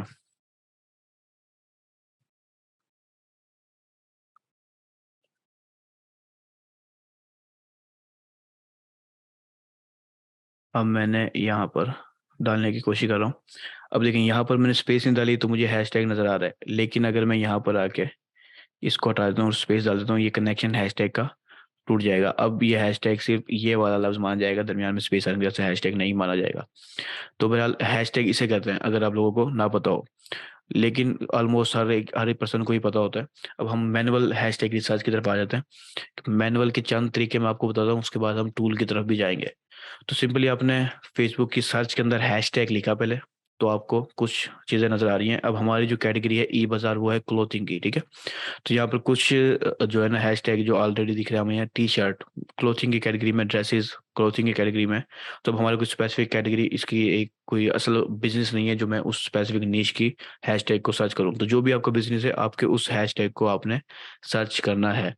अब मैंने यहाँ पर टी शर्ट को ही सर्च कर लेता हूँ, ठीक है। और देखते हैं कि हम टी शर्ट के अब जो वर्ड, अब देखिए हैशटैग यूज़ हो रहे हैं वो टोटल 1.6 मिलियन पोस्टिंग है, जो पोस्ट है जो इस हैशटैग को यूज़ कर रही है, ठीक है। इनमें से वो पोस्ट है, कुछ पोस्ट ऐसी हैं जो रीसेंट होंगी, कुछ होंगी जो ओल्ड होंगी, लेकिन इनकी इंगेजमेंट और लाइक्स ठीक ठाक होंगे, इस वजह से वो इस हैशटैग के ऊपर आपको नज़र आ रही हैं, ठीक है।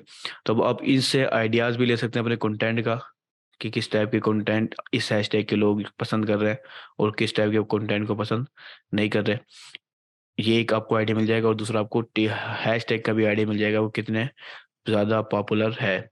इसके अलावा हम किसी और उसको यूज़ करते हैं, टी शर्ट के अलावा टी शर्ट स्टोर हैशटैग, तो अभी 54K यानी कि तकरीबन 54,000 लोग उसे यूज़ कर रहे हैं। और ये देखिए, ठीक है। और ठीक ठाक, किसी की इंगेजमेंट ठीक है, किसी की इंगेजमेंट ठीक नहीं है, कोई पोस्ट ओल्ड है। तो हमें यहाँ पर आइडियाज़ भी मिल रहे हैं और अपने हैशटैग का भी पता चल रहा है कि कौन सी हैशटैग कितना ज़्यादा फायदेमंद या पावरफुल है, ठीक है। तो अब हम वापस आते हैं, ये एक मैनुअल तरीका है जो हमें वन बाय वन करना होता है, कि हमारी टाइप और बिजनेस की कैटेगरी को देखने के लिए फेसबुक के ऊपर, ठीक है। इसके अलावा जो तरीका होता है कि कभी कभार इस हैशटैग का जो रिजल्ट है वो एक्यूरेट नहीं आता, तो आप सिंपली इसको भी ट्राई कर सकते हैं, यानी कि facebook.com/हैशटैग डाल दें, फिर स्लैश आपका जो कीवर्ड है उसको डाल दें, तो भी वो हैशटैग की कैटेगरी में ही सीधा चला जाएगा। मिसाल के तौर पर मैं लिखता हूँ फैशन फॉर मेंस, ठीक है। अब मैंने हैशटैग नहीं डाला, मैंने इसको सिंपली यूआरएल को सर्च किया, तो वो डायरेक्ट मुझे उस हैशटैग की कैटेगरी में ले जाएगा, ठीक है। कि 1.5 के पोस्ट हैं जो इस हैशटैग को यूज़ कर रही हैं, ठीक है। और यहाँ पर हमें उस टाइप की पोस्ट है, उसकी इंगेजमेंट और उसका कंटेंट की टाइप सब कुछ यहाँ पर नज़र आ जाएगी, ठीक है। तो ये एक तरीका होता है देखने का फेसबुक के ऊपर हैशटैग का, ठीक है। इसके अलावा जो बेस्ट तरीका होता है जो हम टूल की मदद से करते हैं, अब मैं उस तरीके की तरफ भी आ जाता हूँ, सॉरी।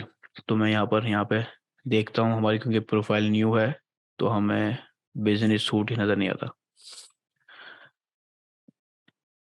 अच्छा, तो हम या तो हम यूआरएल को विजिट करें, या फिर हम थोड़ी सी मेहनत करके पेज पे आ जाते हैं, उसके बाद अपने प्रोफेशनल डैशबोर्ड में आ जाते हैं, और फिर यहाँ से हम अपने पेज को विजिट कर लेते हैं।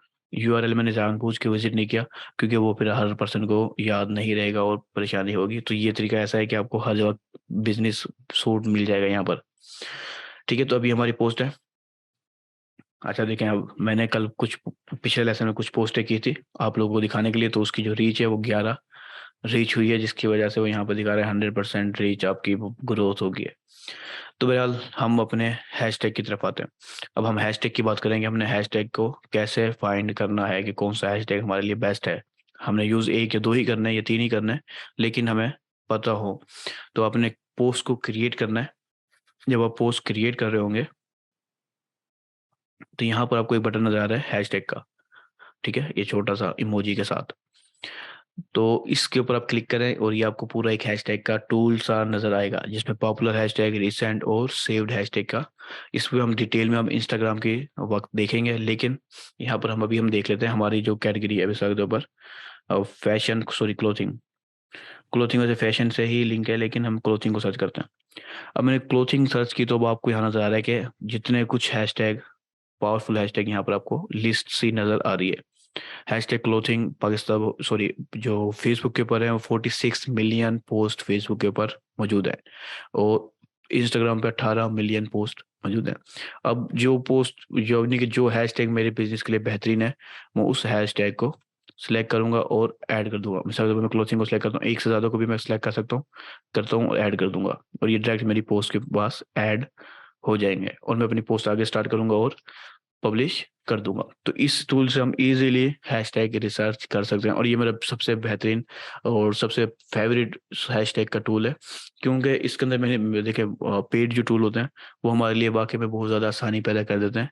लेकिन ये जो आसानी है हमारे लिए फ़ायदेमंद नहीं होती। मैं समझता हूँ कि जो आप मैनुअली रिसर्च करेंगे, वो सबसे ज़्यादा स्ट्रॉन्ग रिसर्च होगी। ज़ाहिर-सी बात है, टाइम लगता है उसमें। जब आपके पास टाइम नहीं है तो आप आगे बढ़ जाएँ किसी टूल की तरफ, वरना स्टार्ट के अंदर आप खुद मैनुअली रिसर्च करें, बेशक आपको 10 घंटे लग जाएँ, लेकिन वो जो 10 घंटे आप लगाएँगे वो आपके लिए बहुत ज़्यादा फ़ायदेमंद होंगे। तो हमारा जो लेसन है वो ऑलमोस्ट हो गया है कंप्लीट। ठीक है, हमने देख लिया फ़ेसबुक का, सॉरी, एल्गोरिथम क्या होता है, ओल्ड एल्गोरिथम कैसा था, न्यू एल्गोरिथम में क्या फ़र्क है, कैसे एल्गोरिथम काम करता है, और 10 टिप्स हमने देखी फ़ेसबुक के एल्गोरिथम के साथ खेलने की, ठीक है? ताकि हम ईज़िली अपनी ऑर्गेनिक ग्रोथ को, स्पीड को बढ़ा सकें। वरना ऑर्गेनिक ग्रोथ की जो स्पीड है वो बहुत ज़्यादा स्लो होती है, अगर ख़ास तौर पे हमारा पेज नया है तो। लेकिन हम अगर सही अंदाज़ में खेलते हैं तो हम ईज़िली ऑर्गेनिक ग्रोथ को भी बढ़ा सकते हैं।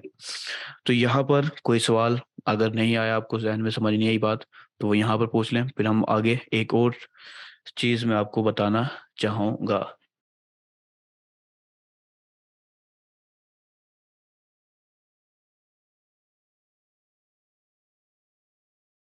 देखिए, फ़ेसबुक का जो ऑर्गेनिक मार्केटिंग का लेसन है ना, ये हमारा आखिरी था, ठीक है?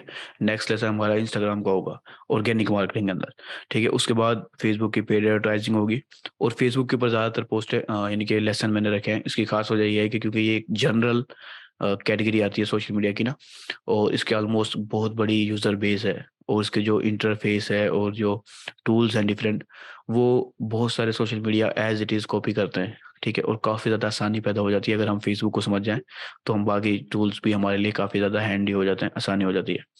इसलिए ये बहरहाल ऑर्गेनिक मार्केटिंग का फ़ेसबुक का आखिरी लेसन था हमारा। नेक्स्ट जो लेसन होगा वो इंस्टाग्राम, ये दूसरे प्लेटफ़ॉर्म से स्टार्ट होगा।